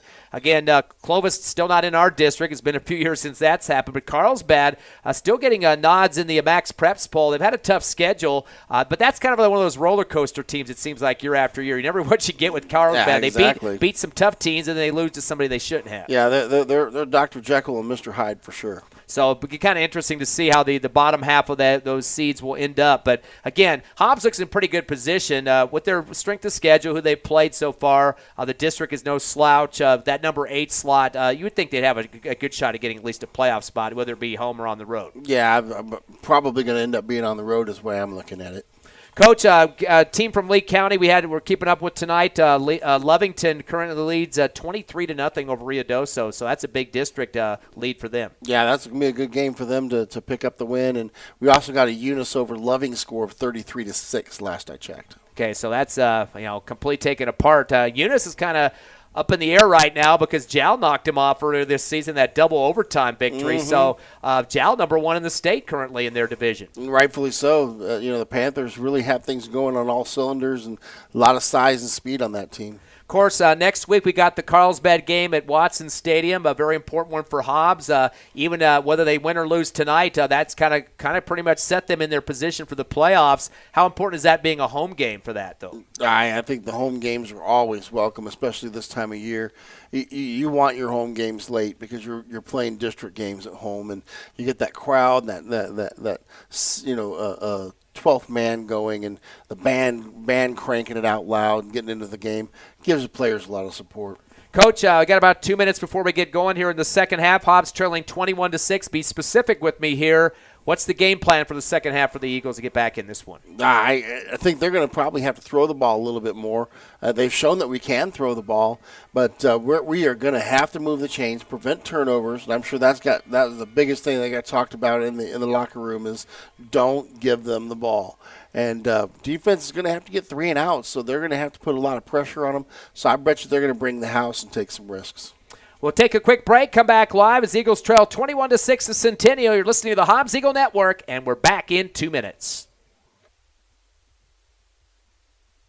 You're clear.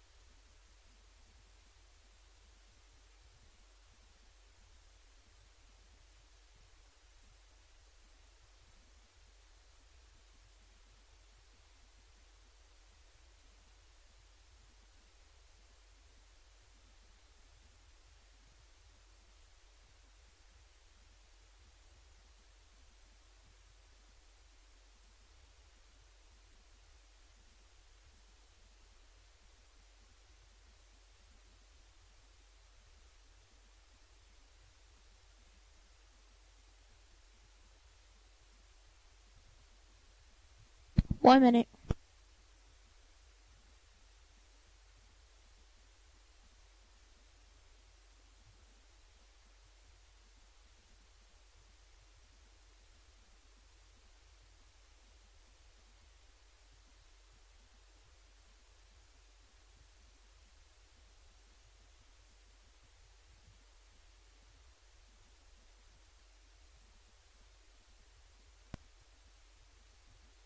$30.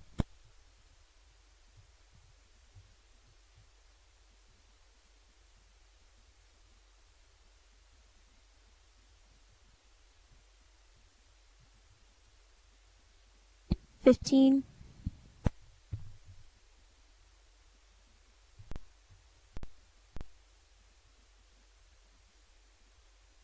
$5. 3, 2, 1, go. Big return for Centennial. They do the starburst about the 25-yard line, return it to the Hobbs Eagle 30, exactly what the Hobbs did not want to see happen this early in the third. Yeah, Colton Graham, who did the kicking duties on that play, had to make the stop and made a nice open field tackle to save the touchdown. That was a beta on the return for the Las Cruces. Centennial now at the Eagle 30-yard line, make it the 29. They lead 21-6 underway here in the third quarter. Eagle defense out on the field. As they get everybody readjusted, they had referees on the wrong side. The back judge was in the wrong backfield. Now he's heading to the left side of the field here. Oops. And we're getting ready for the shotgun for Lopez. Put a man in motion from left to right. They're going to hand off to Gutierrez up the middle instead of the handoff to the motion man. And Gutierrez gets somersaulted backwards as the Eagles read that perfectly and come in there quickly. And putting a drop on him for the Hobbs Eagle defense. Nice a read that time was Jordan Chisholm, the free safety getting in there from the left side. That's a loss of 1 for Gutierrez. And Chisholm come up there and helped finish wrapping him up, but the big man Oliver Hill was the one that made the initial contact and didn't let go. Only the second or third negative rush for Gutierrez. And now a slot left, second down and 11, shotgun delay, handoff to Gutierrez. He'll head up the gut, puts his head down across the 25 to the 23. So he'll get back some of the negative he had on that first rush. And that'll be a 7-yard pickup for Gutierrez. And the safety came up to make a big hit, and that was a big collision because the running back wasn't going to back down. Neither one of them backed off, and that was like 2 Mack trucks hitting at full speed. Eagles got a couple of guys back in that deep secondary for Hobbs. Third down and 3 now from the 22-yard line. Hawks are going to look to the sideline on the play call. Back to the shotgun. Goes Lopez along with Gutierrez on his left shoulder. Receivers left and right. High snap. Fake the handoff. Roll left goes the quarterback. Lopez, the 20. Keeper heads to the near left sideline and gets knocked out of bounds at the 16. And that will be, looks like an 8-yard pickup for the QB. Moves the chains. Another first down there for the Hawks. He's got 7 carries now for 65 yards. They'll mark it at the 15-yard line. Again, the 11th first down now for Centennial. Leading by 15 with 10:32 remaining here in the third. We had a very fast first half. A lot of rushes for Centennial as they like to grind it out here. Single slot left, shotgun. They'll flip the reverse, coming around the right side, then cutting it back up the middle is Lara, and he meets a big wall of the Hobbs Eagles, beginning ahead for 5 on the carry. Meets about 3 guys in that secondary for Hobbs. The first one in there, lineman for the Eagles, was Kenyon Singleton, the linebacker. And that's just a little slot counter, a lot of the stuff that Oregon runs right there. Just design play, pull the guard and the tackle, kick the end, try to get up the gut. Only the second carry for Laura. He has a total of 6 yards. And now a second down and 5 for the Hawks at the Eagle 10-yard line, middle of the field. Double slots now, shotgun.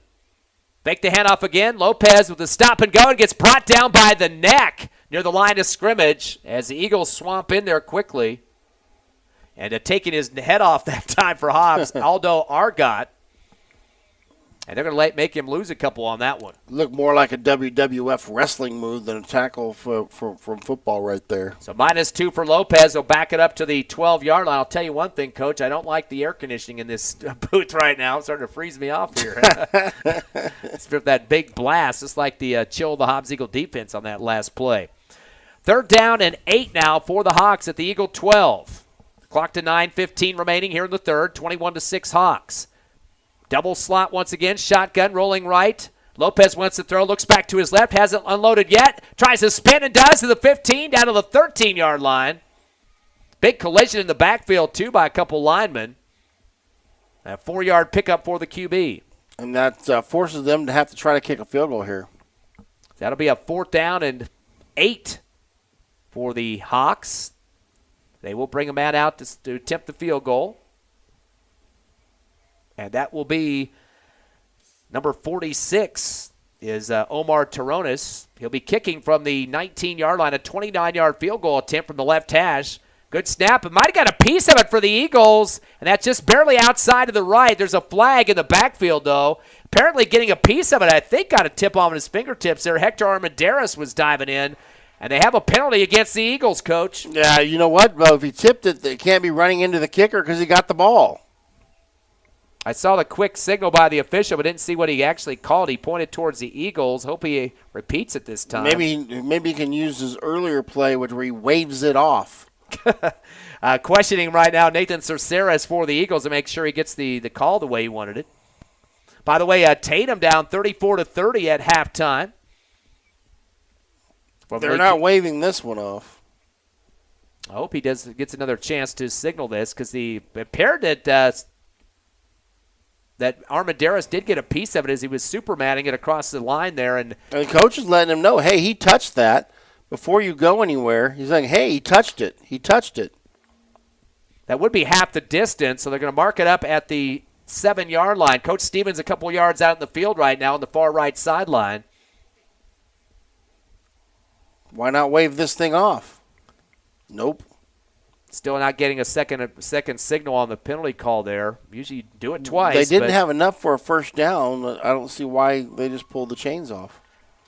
So half the distance regardless against the Eagles, and a reset here, a first down situation. That's going to be the 12th first down from the 7-yard line. Handoff on the right end to Gutierrez. Takes a block. There's a penalty marker back to the line of scrimmage, and some people would call that a makeup call, I guess, but we'll have to see what this is. More than likely a hold. They got a ton of holds, 3 of them in that second quarter. Yeah, notice the clock's still running. Back at the 7 is where the flag dropped. That 6 seconds run off the clock after he went into the end zone.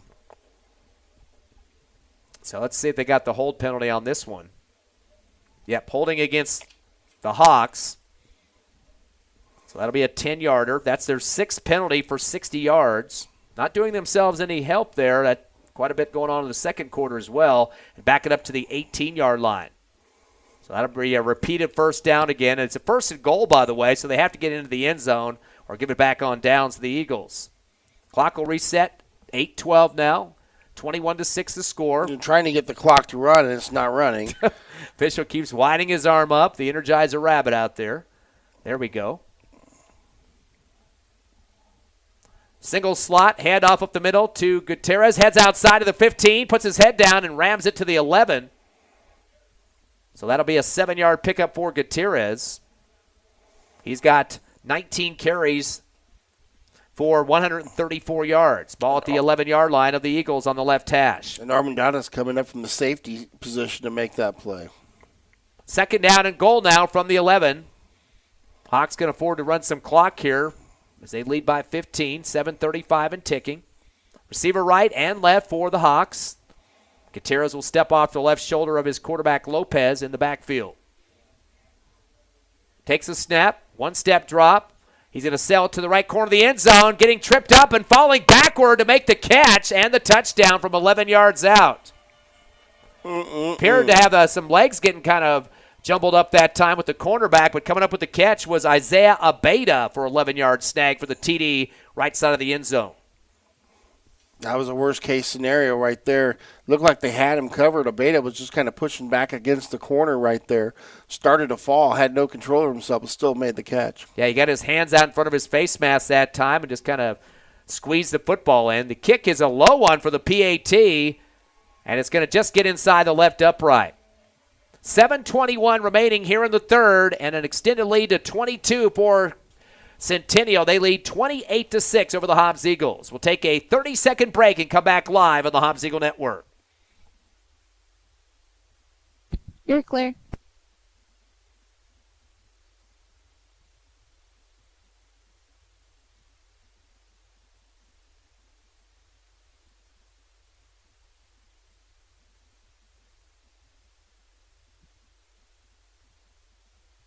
10.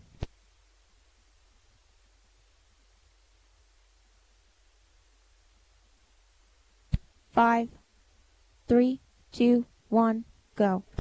Welcome back to Las Cruces. It's 28-6. The Hawks are up on your Eagles. Here's Ty Friend.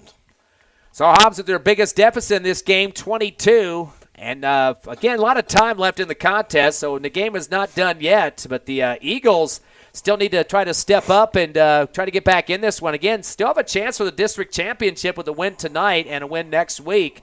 But definitely going to have a playoff slot, no question about it, in the 6A. They keep the ball on the ground on the kickoff.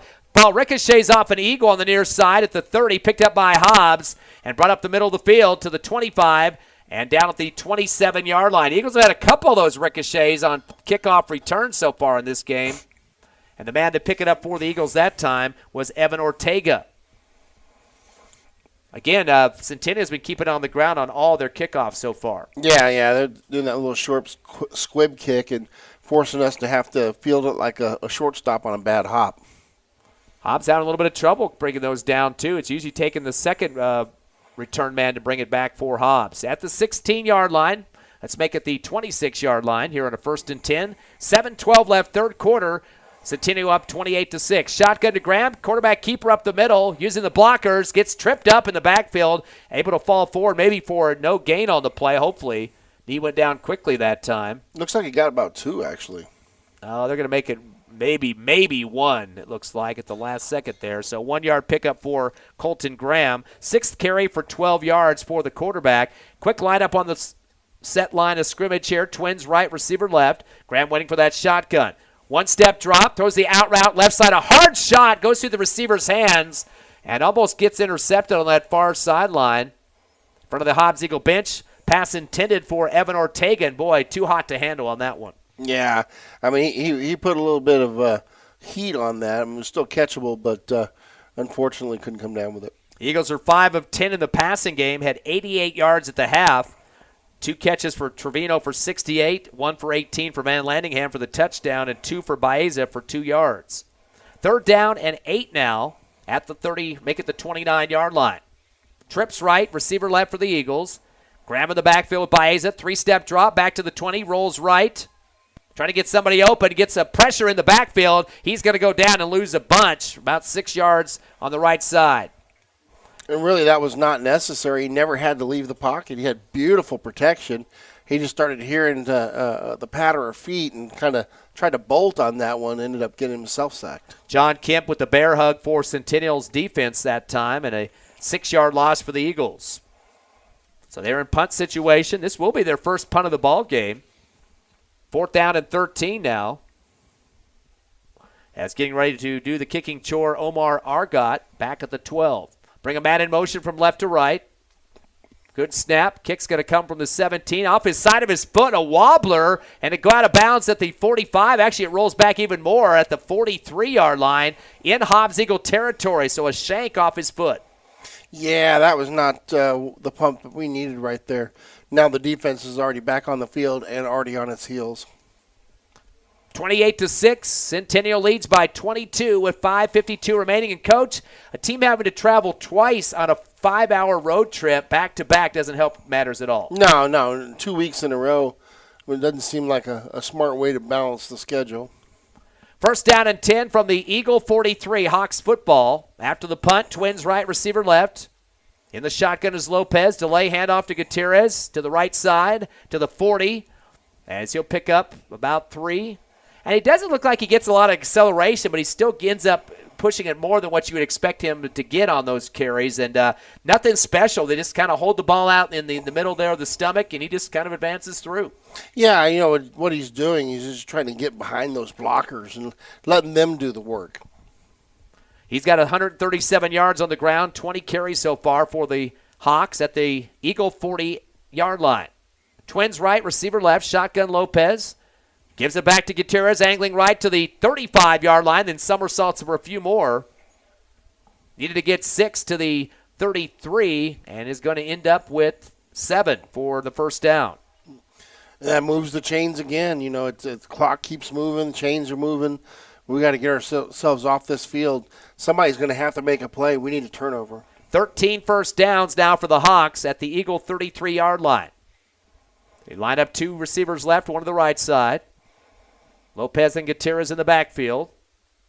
Give it to Gutierrez up the middle. Zigzag across the 30. Continues ahead to the 25 and down at the 24-yard line. He's close to another first down. He had a saddle on his back, too. Yeah, I mean, they made the hit, but they couldn't quite get him down. He just started carrying people all the way up to the first down marker. That was Kenyon Singleton there that tried to take him down at the last second. 9-yard pickup, though, for Gutierrez. Of course, he had that 39-yard rushing touchdown in the first half. Had 121 yards at halftime. Second down and short from the Eagle 25. Send 2 receivers left, one to the right. Lopez fakes the handoff, tucks it. He wants to head left with it. Quarterback keeper. Stop and go to the 25 and drug down at the 23-yard line. Will be enough for the first down. 2-yard pickup for the QB. He continues with 10 carries so far in this game for 69 yards. Actually, might have said his knee would. Nope, they are going to move the chains. We're going to mark it back a little further than that. It's at the 23. So that's going to be the 14th first down for the Hawks. And that clock is still rolling. 3:46 and counting here in the third quarter. 28-6 in favor of Centennial. They are 7-1 on the season. The Eagles at 4-4. Move the 2 receivers right. One stays left.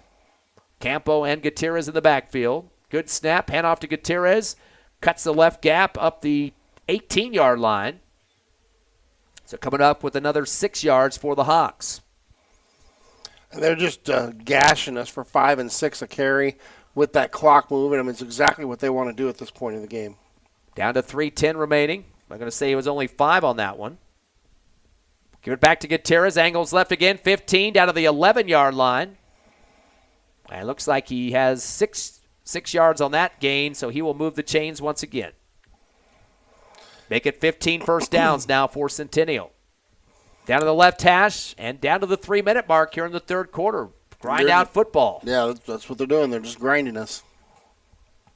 Twins right, receiver left. Fake the handoff again. It's going to be the quarterback going to the left side. Flag comes down at the 10-yard line is exactly where Lopez gets flattened as well. And we had the football when it went down to the ground. We had the football in our hands. We'll see if they're going to hold up on the fumble recovery there. That's a 1-yard gain for Lopez that time. I'm actually going to say maybe even further than that. It's against these Hawks. The official likes to quickly give the signal, and then you don't get a chance to really check him out here. It's going to be, it's like a 10-yard penalty. Holding penalty against Centennial. He gives it a second signal that time. So 2 holds here in the third quarter. That's the 7th penalty for 70 yards for the Hawks. Back it up to the 22-yard line. So they'll have to get 20 yards and get it down to about the 1.5 for the first down. Still a first down situation, though, for the Hawks. Trips right. Nobody on the left side in the receiving corps. And once again, shotgun for Lopez. Throws a screen pass to the right flat. Ball caught by Abeda, trying to shirk his defender, and gets rolled up after picking up 3 on that far sideline. Good defensive hold there for the Eagles, holding that just to 2 yards. We got another update on Eunice. Eunice 39, Loving 0. So Beta now with 4 catches for 24 yards. He was wrapped up by Jordan Chisholm, the safety. Second down and looks like about 21 now for Centennial. They're at the Eagle 21-yard line. 2 receivers left, one to the right. 3-step drop out of the shotgun. Lopez going to fire it down the middle. Curl route, low one on the turf. Are they going to say he scooped it out or not at the 10-yard line? We'll have to wait and see. Reception by Laura. They called that bouncing into him. The far side judge said it hit the ground. Well, it looks like the umpire is moving the ball forward. It's kind of some confusion by the officials. Now the line judge is trying to get the ump's attention and say incomplete. You're correct on that one. So that'll be a third down situation now for Centennial. Of course, they haven't switched the marker on the far side. Still shows second. Got to get 23 yards down to about the 1-yard line for Centennial. Still a long discussion. Now I think they're making a correction on that down marker, as you mentioned. A couple of the officials still in the middle of the field talking about this. Clock's at 1:32 left here in the third. Hawks are going to send 3 receivers to the left side, none to the right. They're going to get that down marker changed to third down now. Passing situation definitely for Centennial. Bet you're going to see a little rollout here for Lopez. He's got 3 receivers left, and we got flags flying as the ball comes on the hike on the shotgun, but a false start for Centennial. So get a 5-yard penalty. That'll be their 8th for 75 yards so far in this game. As Shakespeare says, it's a comedy of errors right now. Mentioned Centennial has had the advantage over the Eagles the last 4 seasons. 2019 winning 62-20, 17-14 victory in 2018. Eagles winning 54-14 in 2017.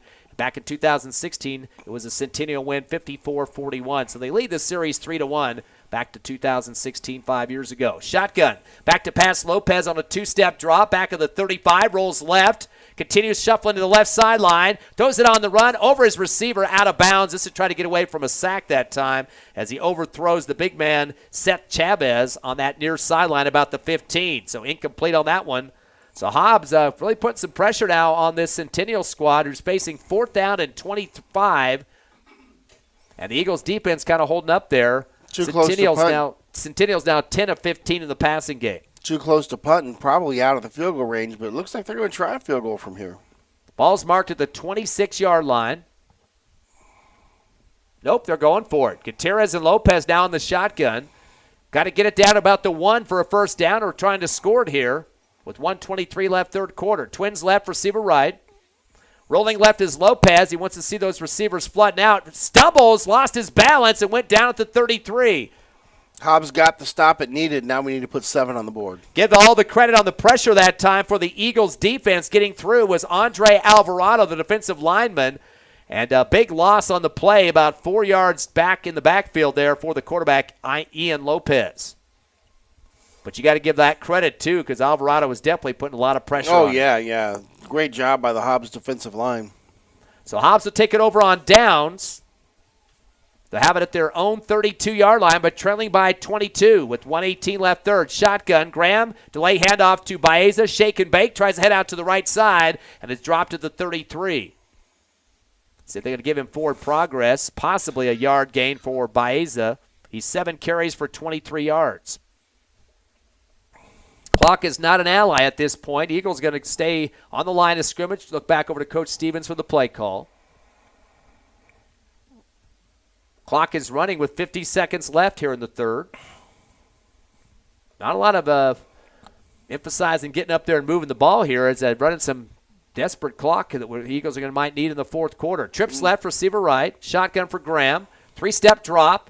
Steps up in the pocket, fires it down the far sideline over the shoulder on a fade, and it goes out of bounds over the head of the intended receiver. And he had about a 2-yard gap between him and his cornerback that time and was kind of tasting one down that sideline intended for Jeremiah Yaquez.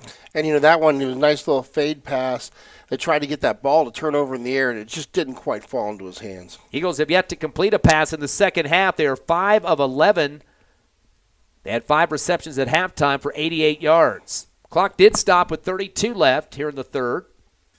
Back up to line go the Eagles. Twins left and a pair of receivers right as well. Graham's going to be by himself in the backfield. And Centennial has 3 in the box. They're going to switch some receivers into the backfield for running backs now. Split formation. Give the handoff around the left end and breaking a tackle to the 40 up the middle. Spin move to the 45. And that's going to be about an 11 to 12-yard pickup for the Eagles. As getting it was Caden Trevino to move the chains for Hobbs.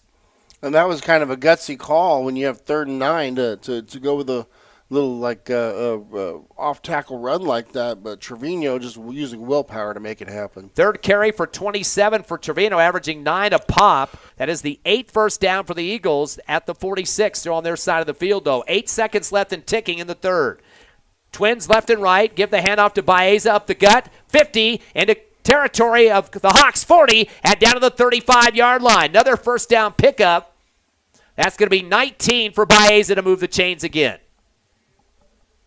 That'll be the 9th first down that will end the third quarter. 28-6 your score. Hobbs down by 22, but they're moving the football. We'll take a 60-second break and come back on the Hobbs Eagle Network. You're clear.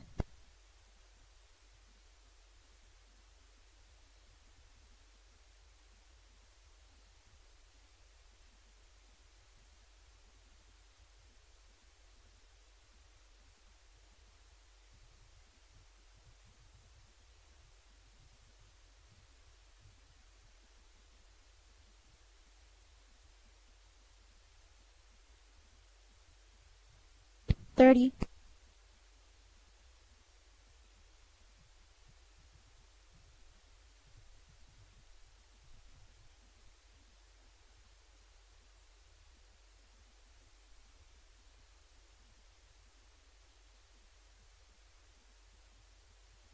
$10.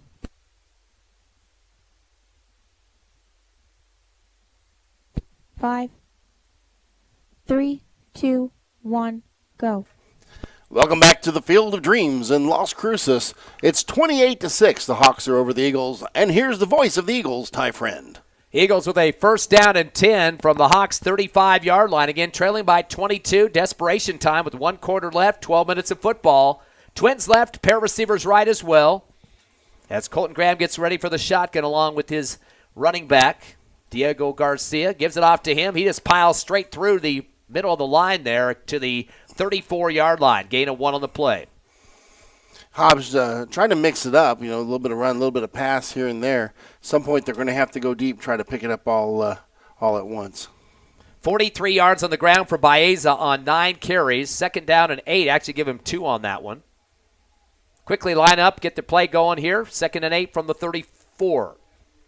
Trips left, pair receivers right, bring a man in motion, Trevino right to left. He gets the handoff on the reverse, comes across the 30, spins, and backpedals for 2 more. As he'll get about 7 on that one. Laundry on the field. Wait to see what we got here.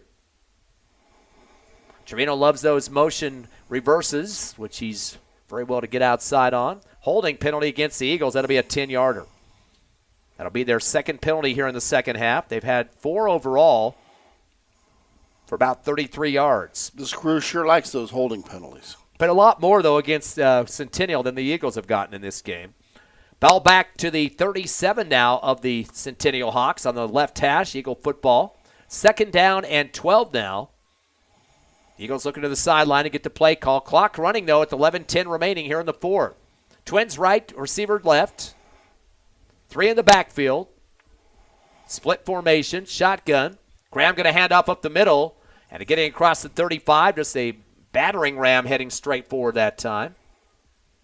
Get somebody else getting a chance to carry the football. That was Corbin Thompson's first carry of the game. Gets up for about 3. Of course, he was out quite a few games with a hand injury and has been back now for 2 now to help out the Eagles' cause. 3rd down and 9 for Hobbs at the 34 on the left hash.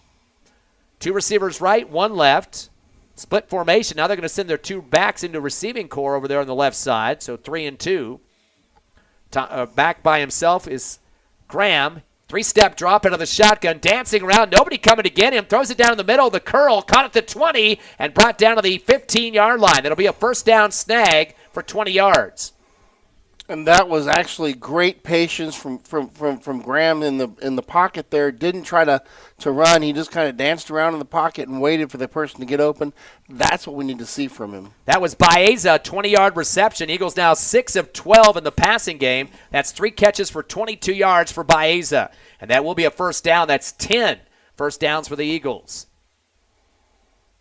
Have it at the 15-yard line of the Hawks. Split formation backfield. Twins right, 1 receiver left. Graham taking a long snap count here. 2-step drop. Turns and fires. Fade on the right corner of the end zone, but out of bounds. But the receiver was tripped halfway into the end zone. And they're going to get the PI on this one. And that looks like they called that against the cornerback, Jaden Padilla. That'll be half the distance. Ball sailed out of the end zone, and having to go chase it was Caden Trevino, but he's going to get the difference on this one. Yeah, the ball was at started from the 17-yard line. Or they already moved the chains here, I think, didn't they? So half the distance. I have to double check where they're going to move this.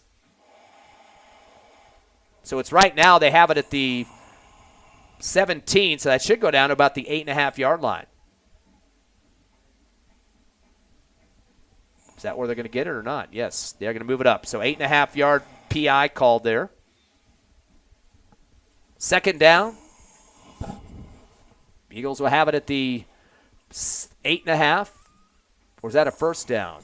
Oh, still having some trouble getting their chain set up on that far sideline. Now the Whitecap finally gets it. So it's a 1st and 1 now for the Eagles. Twins left, receiver right. Split formation backfield, shotgun. Graham's going to hand off to left to right and coming across the line for about a 2-yard pickup.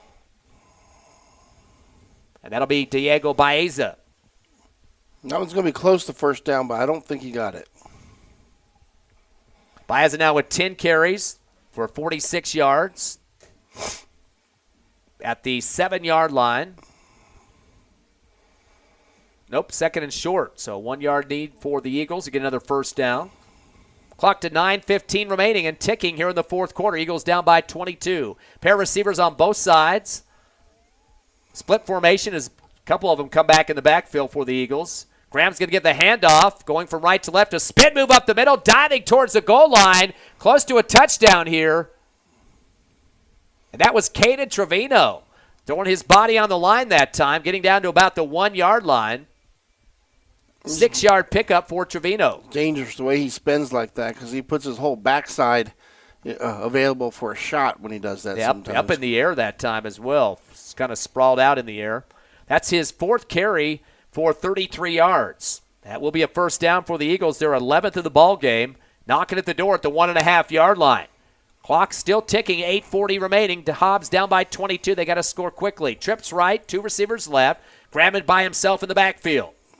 Moves up underneath the center to take the snap. QB sneak up the gut, diving forward, and wait for the official to signal it. Hobbs, Eagles are signaling. Now the touchdown call. So a 1-yard gain for the TD for Colton Graham for the 2nd TD of the game for the Eagles. There you go. We got the points on the board here. Need to go for 2, and then we need an onside kick. Yeah, Eagles missed a PAT earlier in the contest, their first touchdown in the second quarter. And we got an injured player there about a yard into the end zone. As the training staff for both teams are out there to help out. Appears to be a lineman for the Eagles. Of course, that was kind of those low blows that you get with the quarterback keeper underneath the center that time as guys getting their helmets down and probably went helmet to helmet with somebody near the turf. So touchdown is good regardless, 28-12, and waiting to see who that player is flat on his back right now about a yard into the end zone. It looks like they were calling to the sidelines for somebody to come out there. Yeah, they're working on his left leg right now. Remains on his back. Looks like the rest of the Eagles are kind of lined up on the sideline, getting some last-second coaching calls here from Coach Stevens. They got him up. Yep, they're getting him up now. And that is a lineman for Hobbs. And it is Luke Robinson, the center. Boy, you definitely don't want to see that. No, you work not at all all. week with that combination, you and your quarterback, and now he's going to be going out. He tried to go back into the huddle. They had to tell him, sorry, you have to come out of the game. Of course, Coach Robinson is assistant coach here for also the head JV coach for the Eagles, came up from Carlsbad. So Hobbs will lose their center, hopefully not more than a couple of plays there as we go for the 2-point conversion. Got Baez in the backfield. Also coming back there is Thompson, shotgun. They do a reverse and a pass on the way into the left corner of the end zone over the wide receiver's head.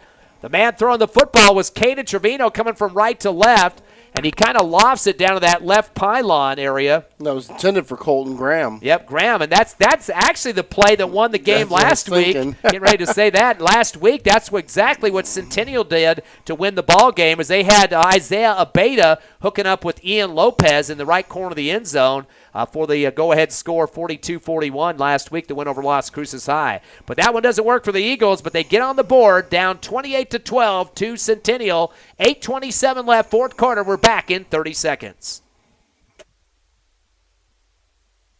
You're clear.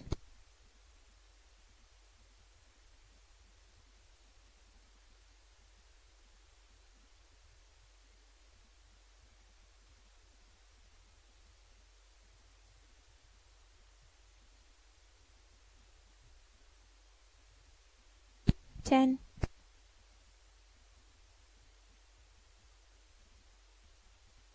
5,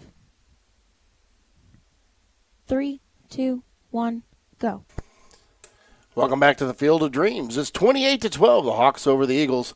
And here's the voice of the Eagles, Ty Friend. 28-12, as Coach mentioned, 8:27 remaining. We have a score final for you. Coach, what do you got for Eunice tonight? It was 46-6. That's a final. So they beat Loving, another district win for the Cardinals. The Eagles are going to kick an onside one, and it's knee down at the 49-yard line. Nice recovery there for the return man for the Hawks. That was Isaac Aguilar. So he definitely just swiped at that football, brought it down, and good field position for the Hawks. And I would guess he'd probably keep it on the ground, but they do need to convert the first downs so they can continue to have those extra downs to work with. They haven't shown that keeping it on the ground has slowed them down from getting those first downs. They've done that quite effectively, and I probably will guess that they'll do that again here. Of course, at the half break, they had 179 yards on the ground and 61 in the air. 49-yard line for the Hawks on their side of the field with 8:26 remaining in the game. They lead by 16. Shotgun. Lopez will hand it off to Gutierrez right up the middle. Eagles will meet him after a 2-yard pickup, but the wall moves just a little as well. Initial hit by Isaiah Montez, the outside linebacker for the Eagles. Gutierrez is going to get 3 yards on that one. And that's kind of what you need right there. You can hold them with 3 yards in the first one. Now you need to stop on the second one, keep them within a yard or so. Force a 3rd and long. He's got 168 yards so far in this ball game. Had 121 at the half. 2nd down and 8 now for Centennial and Hobbs territory at the 48, middle of the field. Lopez takes the shotgun, gives it right back to Gutierrez up the middle, slicing ahead to the 45, and picks up another 5. And just like that, they've got themselves a 3rd and short situation. Getting a piece of them initially for the Eagles, Andre Alvarado on the defensive line there. 3rd down and 3 now for Centennial at the Eagle 44-yard line. Clock to 7:20 remaining here in the 4th, 28-12 in favor of the Hawks. They'll send 3 receivers right, nobody on the left side. If there's ever a time to bring a run blitz, it may be now. Lopez and Gutierrez in the shotgun situation, backfield. Hand it off to Gutierrez, angling left to right and getting a nice ankle sweep from behind in the backfield. For the Hobbs Eagle defense, Hector Armendariz, but still falling forward was Gutierrez, but he's not going to get much on that one. I think back to the line of scrimmage. And Armendariz just coming through on that exact run blitz that I said that we needed right there. He had a gap between the guard and the tackle as they started to pull. He kind of skirted that gap and got into the backfield and made a shoestring tackle. 4th down and 3 now for the Hawks. They're definitely going to go for it. 6:40 remaining. Kind of surprised maybe they should punt. They had a little short punt earlier where they brought their punter up towards the line of scrimmage and kind of camouflaging him just a bit, trying to figure out if he was going to do something else with the football, but they did a little short punt. They're doing that again. They're just waiting for the clock to go down, waiting for the referee to signal so that they can take as much time and then call a timeout. Yeah, you can also expect a hard snap call here because it's only a 4th and 3. A 5-yard penalty would give them their first down. So both teams will take a breather here. 6:20 remaining here in the 4th. It's 28-12 Centennial over your Hobbs Eagles. Come back with us in 30 seconds on the Hobbs Eagle Network. You're clear.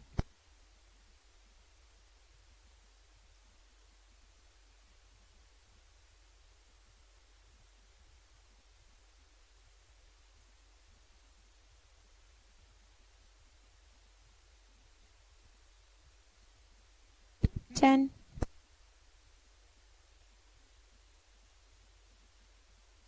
5, 3, 2, 1, go. Welcome back to Las Cruces at the Field of Dreams. It's 28-12. The Hawks are over the Eagles, and here's Ty Friend. Hobbs definitely needed to get a stop here on a 4th down and 3. Would like to get the football either on downs or possibly a turnover. 28-12, 16-point deficit at this point. And again, a long snap count going on for Lopez, and a couple of the linebackers kind of charge into the line for the Eagles, but they're not going to get biting to come across on that one. Twins left, 1 receiver right. Lopez going to go for it here. Now he's going to punt at the last second, and it's a wobbler. It's going to take a big roll, though, for the Hawks out at the 15-yard line. That's where the Eagles would get it back after the punt. So that is the 3rd punt of the ball game for Centennial. Hobbs not with the best field position, but they're going to have to be quickly throwing that football towards the sideline, get out of bounds, and stop this clock. Only 6:15 remaining in a 16-point deficit. Yeah, they're going to have to go ahead and take this field in chunks. So Hobbs will get it at the 15-yard line. Down 3 scores at this point. As the Eagles look to the sideline for the play call. Send a couple of receivers both sides, right and left. Shotgun for Graham with Diego Baeza. One-step drop, throws a quick curl out pass to the 20. And that will be a 5-yard snag for the Eagles. Got swallowed up by 3 defenders after the catch there that time. Was that Van Landingham, I believe? Yes. Yep. Nice little throw and catch. Got 5, but clock's still running. That's no different than a run play here with that clock moving. Eagles are now 7 of 13 in the passing game. 2 catches for 23 yards now for Van Landingham at the 20-yard line. On the left hash, Twins left and right, both stacked receivers. Pass to the left, flat on the screen. Catch made across the 20 down to the 24-yard line. And that's going to be another 4 for the Eagles. And that time getting the pickup for Ethan Van Landingham again. So 2 in a row for him. 3 catches for 27 yards and a 3rd down and 1 now from the 24. This is a big play right here. 5:20 and ticking here in the 4th. Eagles take a little bit of time to get that line of scrimmage. They'll stack those receivers behind each other, left and right, 2 each. Graham with the hard snap count. It's got a little bit of movement from the right defensive line, but they didn't break the plane that time, so no offside penalty called.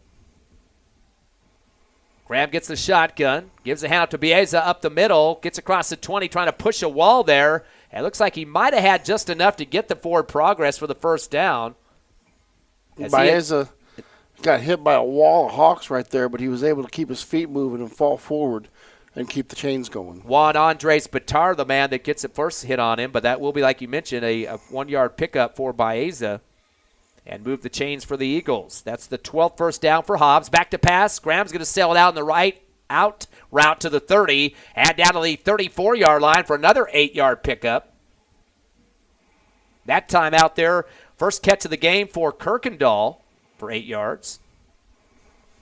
And the Hobbs offense, I mean, this is something we wish we would have seen the entire game, moving the chains like this, showing that they can pitch and catch.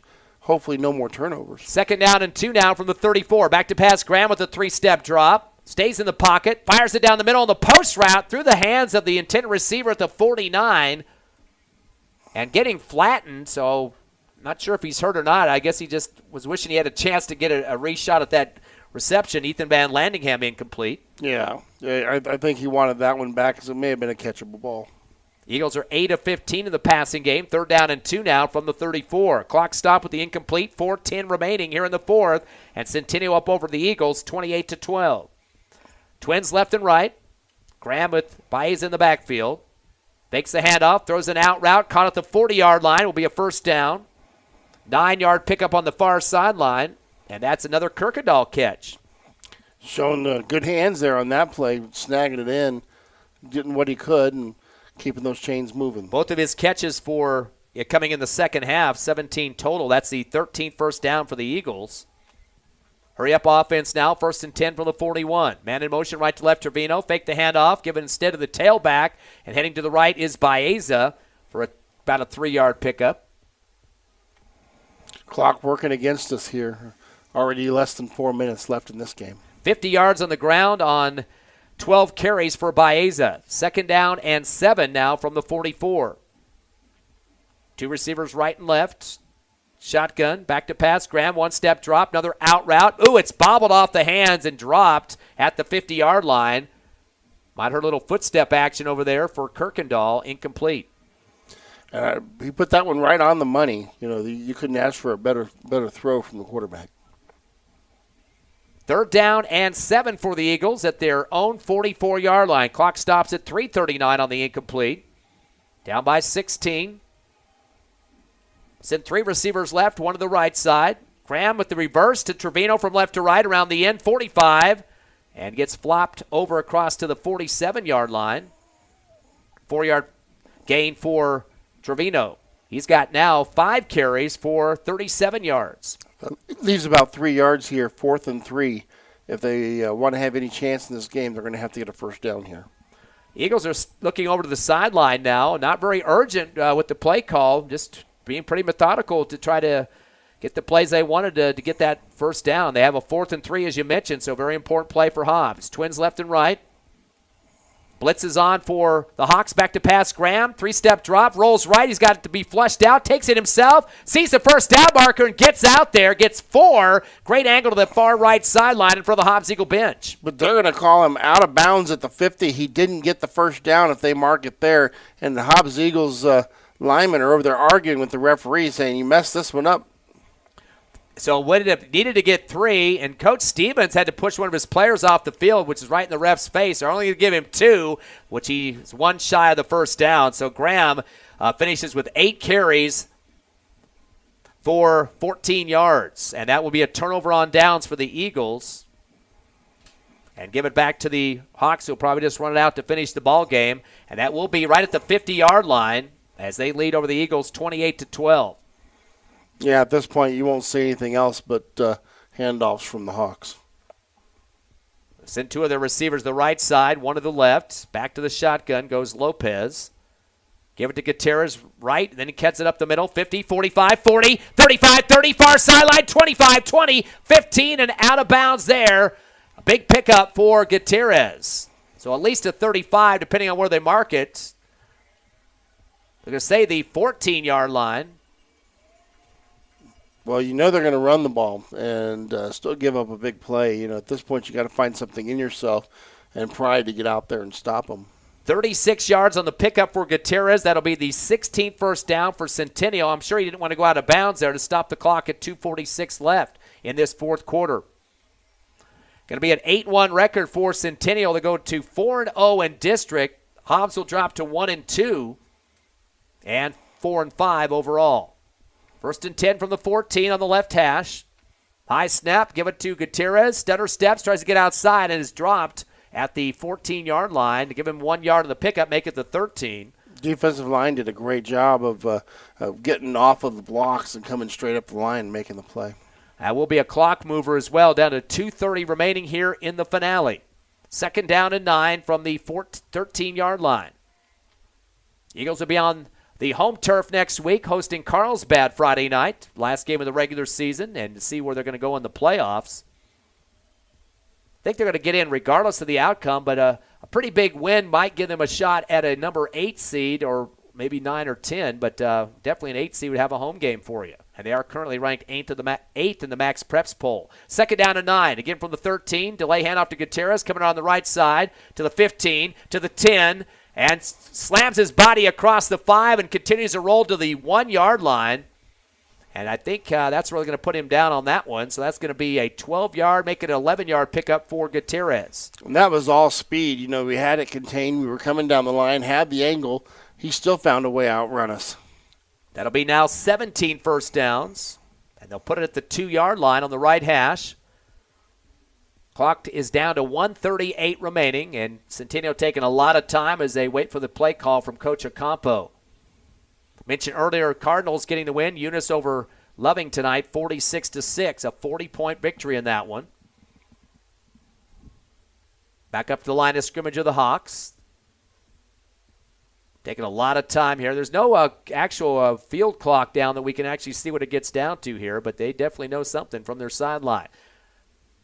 Shotgun going to the quarterback, and Lopez going for the right angle, and he's all the way in for the touchdown, and that will be a 2-yard scamper for a QB TD. And actually, I think that Lopez there had a great block on the outside. You couldn't fault him for taking that hole because it was theirs. You could have probably drove a truck through it. That'll extend the lead now to 22 as we wait the PAT for the Hawks. Out to kick for them is Jonathan Umphreys. Snap is good, hold is good, kick is up, and it is good. 1:08 left here in the fourth. It's Centennial 34, your Hobbs Eagles 12. We'll take a quick breather and come back in 30 seconds on HobbsAmerica.com, YouTube, and Cool 95.7. You're clear.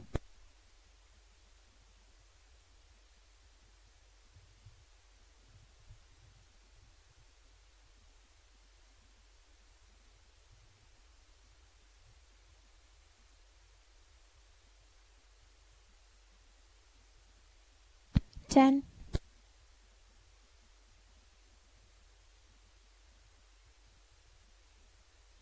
5, 3, 2, 1, go. Welcome back with 1:08 on the clock here in the fourth quarter. It's the Centennial Hawks 35, your Hobbs Eagles 12. And here's the voice of the Hobbs Eagles, Ty Friend. Another update score from Lee County. The Gel Panthers blitzing over Hagerman 54-6 in a district battle. I think that gets the Panthers the district championship straight out there. So great season for them so far. And, of course, Eunice winning earlier tonight with a blowout win over Loving. We're trying to get you update on the Lovington score. They were leading 23-0 over Rio Doso last time we got the update on that. And Tatum was down by just a few points. Trying to get you an update on that game as well. Hawks will keep it on the ground as they've done all night. A couple of bounces picked up at the 30 for the Eagles. Going from left to right and brought down at the 33-yard line. The return man for Hobbs was Omar Argot. So Eagles with one more series left in this ball game. 1:04 remaining. Going to have to be a hurry-up offense as Hobbs trails 35-12, down by 23. Hobbs will have it at the 33 on the right hash. And we will see you next week at Watson Stadium, final home game of the regular season. That's going to be our one of those rival games that you sure like to see. And Centennial will punch their ticket for a district championship after beating Las Cruces last week in the game win here. Shotgun, back to pass, Colton Graham on a two-step drop at the 27, gets chased out, back to the 20, to the far right sideline, still running with it, and this time he's going to be knocked out of bounds at the 23. He's going to lose a lot of yards on this one, about 12. Receivers were all off on the right sideline there, doing out routes and all covered up. Yeah, he didn't have anywhere to go. He wanted to throw it away, didn't have a target to throw it away to, and just got chased out of bounds. Loses 11 on that play. Ball back at the 24-yard line. Does stop the clock getting out of bounds. 53 seconds remaining for the Eagles. And again, still looking at the playoffs, you got to, try to keep as close as you can with the last games that you've got, even in a loss situation. But, of course, Carlsbad, the team, 0-2 so far this season in the district, playing Oregon Mountain tonight. Second down and 20 now for the Eagles at their own 24-yard line. Twins left and right, shotgun back to Graham, three-step drop at the 15, sells down the middle, post route, caught the 40, 45, 50, to the 30, to the 20, 15, 10, 5, and the touchdown. That's the way to get back in the ball game. Great play call there, looking for his go-to guy, Trevino, and catching him on the drag route across the front of the defense and use that speed to get away from him. About an 80-yard play for the Eagles on the pass as Trevino gets into the end zone to make it 35-18. 42 seconds left here in the fourth quarter. The Eagles will be going for two, trailing by 17. They'll send a couple of receivers left, one to the right side, split formation backfield. Now they're going to scramble everybody around here and make it four receivers to the right, one to the left. By himself is Graham in the backfield. Rolls right with it on the flood routes, dumps it with the out route and off the hands of the receiver as it knocks down at the goal line there. Thought it was going to be kind of a walk-in, but lost concentration at the last second as the pass was intended for Corbin Thompson. Yeah, right into his hands. The quarterback delivered. Got to come down with that one. So 42 seconds left here in the fourth, 35-18 after the Eagles score on a big play to Caden Trevino. We'll be back in half a minute. You're clear.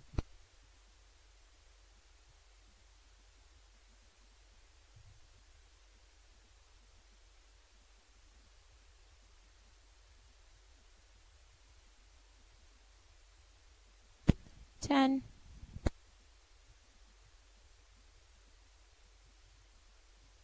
5, 3, 2, 1, go. Welcome back to the Field of Dreams. 35-18 your score. The Hawks over the Eagles. Here's Ty Friend. After an 81-yard touchdown pass to Caden Trevino, missed the PAT, the Eagles down 35-18. Get ready for a onside kick here. As coming up for Hobbs is Brian Baeza. Keep it on the ground to the left, takes the bounce, and rolls out of bounds near the 40-yard line on the near left sideline in front of the Hawks bench. And they'll just probably take it right there. They got 42 seconds to burn and get the district championship after a third win, or make it a fourth win, 4-0 in the district, and kind of got themselves out of a major hole last week, 28 unanswered points with about 7 minutes left in the third quarter, down 42-14, and come back and defeated Las Cruces High. And that was a big win for them, especially winning it the way they did in the final play. At this point, they're just going to down the ball. We can't really stop the clock enough to prevent them from ending the game. So, of course, the Eagles on their second long road trip to Las Cruces back-to-back weeks. That doesn't help matters. And it looks like a new running back just checks in the backfield for the Hawks. He'll get the handoff, too, cutting to the left and spinning and getting down to the 50-yard line. That was Fernando Yaquez, and he's going to get, looks like, 6 yards. Hobbs not stopping the clock here. They realize that they've done the math in their heads, too, and realize they can't prevent it. So they're just going to let it go. Yeah, down to 20. And both teams are going to start heading to the sidelines here. So the victory is going to be for the Centennial Hawks, 35-18, the final score here at the Field of Dreams, as the Eagles will return back to Watson Stadium next week to take on Carlsbad, their final regular season game at home. And then they will, of course, wait for their number in the playoffs. So that's the final, 35-18. We're going to take the 3-minute break, come back with the postgame show live here on Cool 95.7, YouTube, and HobbsAmerica.com. You're clear.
Two minutes. Please add a minute. Okay.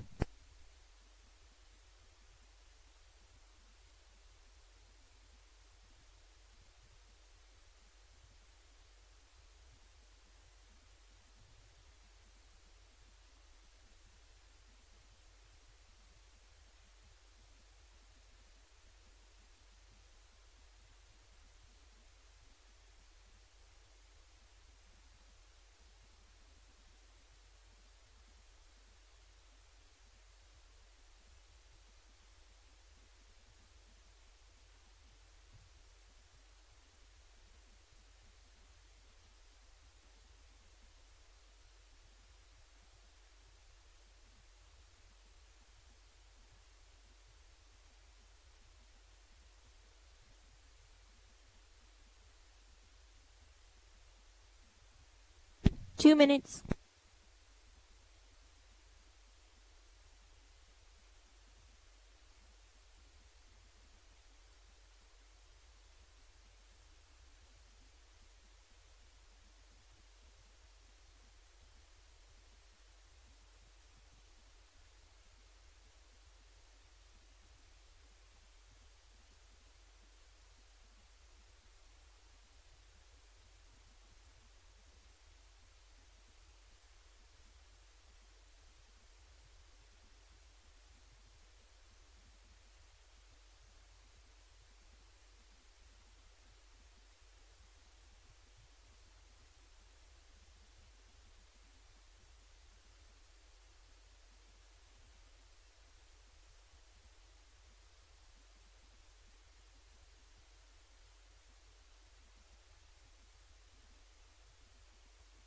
One minute.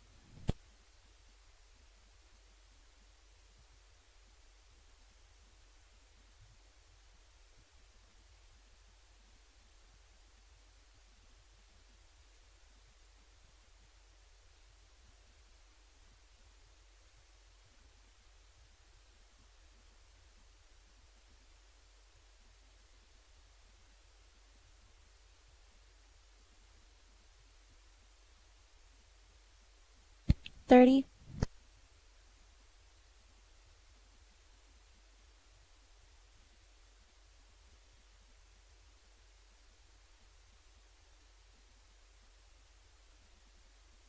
$15.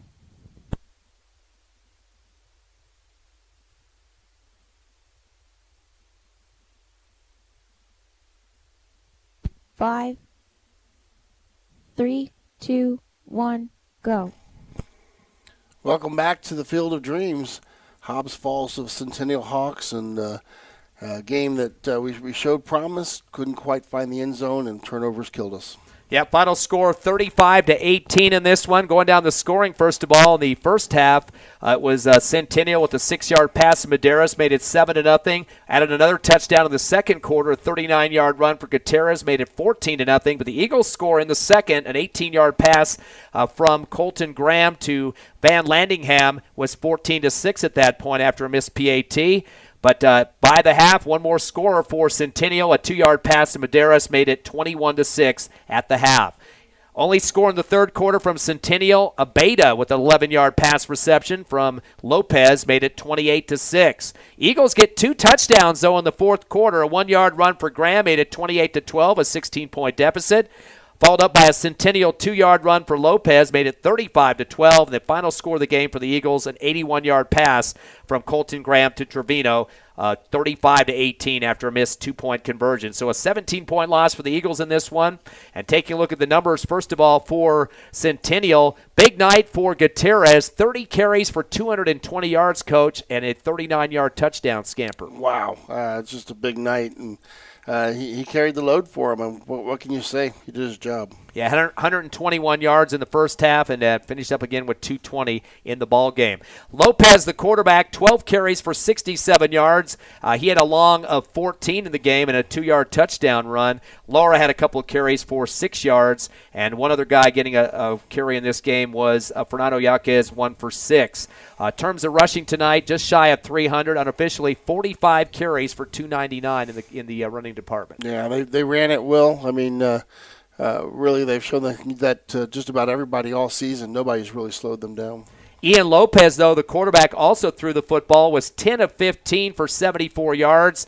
Beta had 4 catches for 24, including an 11-yard touchdown catch. Laura with 2 catches for 14, and Medeiros 4 for 36, including 2 touchdown receptions of 6 and 2 yards. Again, 10 of 15 for 74. Overall, unofficially, 373 total offense for 55 plays for this Centennial squad. Yeah, and actually we had the ball quite a bit, so it just shows that that's a very powerful offensive team.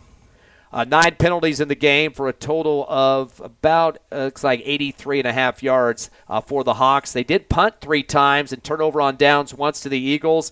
Total of 17 first downs in this game as well. So definitely keeping that clock rolling in the predominantly running game. Yeah, absolutely. And that's what they wanted to do, and they've shown they can do it at will. Now looking at the Hobbs Eagles numbers, first in the rushing department, not a lot really big totals tonight except for Baeza had 12 carries for 50 yards and a long of 10 in this game. Again, he's usually the go-to guy in the backfield. Not as many people had a chance to get the football in the rushing game in this game compared to what they've had in the past. Yeah, they weren't able to keep the rushing game going, for more than 4 yards a carry. They were actually getting pretty good chunks of pass at times, so they tended to go to that, especially in the second half. Caden Trevino coming out of that motion, 5 carries for 37. He had a long of 12 in the second half. Corbin Thompson had 1 carry for 3 yards, and Graham ended up with negative numbers due to some sacks in the backfield. So Hobbs in the rushing game tonight, one of their lows this season, 87 on 27 carries, so not one of their best performances in the running game. Passing department, 10 of 18 for Colton Graham in the air for 134 yards. Van Landingham had 3 catches for 27, including a touchdown of 18 yards in the ball game. Caden Trevino had a couple of catches for 68 yards, and I forgot to add his 81 on that touchdown reception in the fourth quarter, so that's going to change my numbers just a bit here. He finished up with 3 catches for 104 249 yards. So definitely don't want to forget that. That's going to bump up our passing numbers as well. Boy, I'm surprised I forgot that one. Baeza had 3 catches for 22 in the game, and Kirkendall with 2 catches for 17 yards. So Hobbs showing 4 receivers in this one with receptions. Yeah, Trevino, though, tried to really take the team on his back, and he laid it out there and left it all on the field. In terms of passing in this game, the Eagles with a total of 225 yards for the air attack. So you had 225 and you have 87. Let's see if I can do my quick math here. Looks like over 300 yards of offense, 315 in this game for the Eagles, even a losing cause. Yeah, they showed they could move the ball. It was the turnovers that got us. First downs, 13, so not very far back. 17 for Las Cruces and for Centennial. And we saw quite a few good series of plays for the Eagles, but the first 2 ended up in turnovers. Yeah, and that's what kills you. You can't give the team the other ball and the free points. Hobbs not with a lot of penalties in this game, just 4 total, so they kept that way low for the Eagles. Had the 3 turnovers, though, with 2 interceptions and a fumble, a turnover on downs, and a punt as well. So that's the difference in the ball game as Eagles drop this one 35-18 to Centennial. So in terms of the standings of the district at this point, that will be the Eagles dropping to 1-2 on the season, and Centennial improves to 4-0. They are the district champs. Of course, Carlsbad and Oregon Mountain we're supposed to battle tonight. We don't have a final on that one. Both those 2 teams at 0-2, and that's who the Eagles will face next week at home at Watson Stadium as they'll take on the Carlsbad Cavemen, Coach. Yeah, I'm trying to look that up right now to see if that score is posted on Max Preps. Would love to actually, find out who won that game, but not seeing a score as of now posted. Actually, I do have a halftime score and a third quarter score were the same. 13-7, Oregon Mountain over Carlsbad. Yep, that's definitely going to possibly go down the wire on that one. We should mention that against Centennial, a big win for Centennial over Carlsbad 2 weeks ago, 35-0. That was the team we're playing next week, Carlsbad. But Centennial had 477 yards in that game and just ripping apart the Cavemen. That's been the biggest problem with Carlsbad this year is turnovers. They had 2 interceptions and a fumble against the Hawks in that one. Just got an update. One of the fans put on fan chat there. Carlsbad actually made a big run on them in the second half. It's 27-13 Carlsbad in the fourth. So they're coming back in that one. Again, Centennial having a lot of pass receptions for big yards against Carlsbad, 31 for a touchdown. Also catches of 29, 22, 20, 18. I mean, longer stuff and some big runs too. A 61-yarder for a touchdown, 21-yarder for a touchdown, then a 42-yarder, a 25-yarder.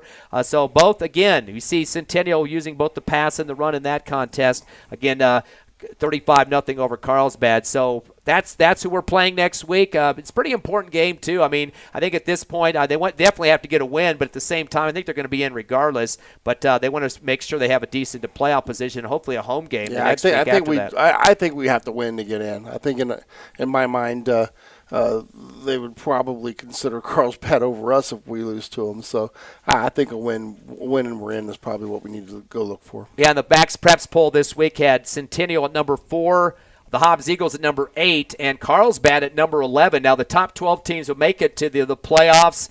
Again, with the loss tonight, I'm not sure what the Hobbs situation might be. They might drop a little bit, but the 8 through the 8th seed, especially the 8th seed, would have a home game. That 5, 6, 7, and 8 would have home games. The top 4 would have the bye in the playoffs. So we'll have to see how that all shakes out. But again, next week we will have the game live for you at Watson Stadium, 6:45 pregame. The kickoff at 7. Again, the final score tonight in favor of the Centennial Hawks as they win this one 35-18. I'd like to thank Mr. Coltrane here. Also back at the station, Tiffany Steelber, myself, Ty Friend here at the Field of Dreams. Until next Friday night at Watson Stadium, have a great rest of a weekend out there. You're clear. Good night. Thanks. Drive safe.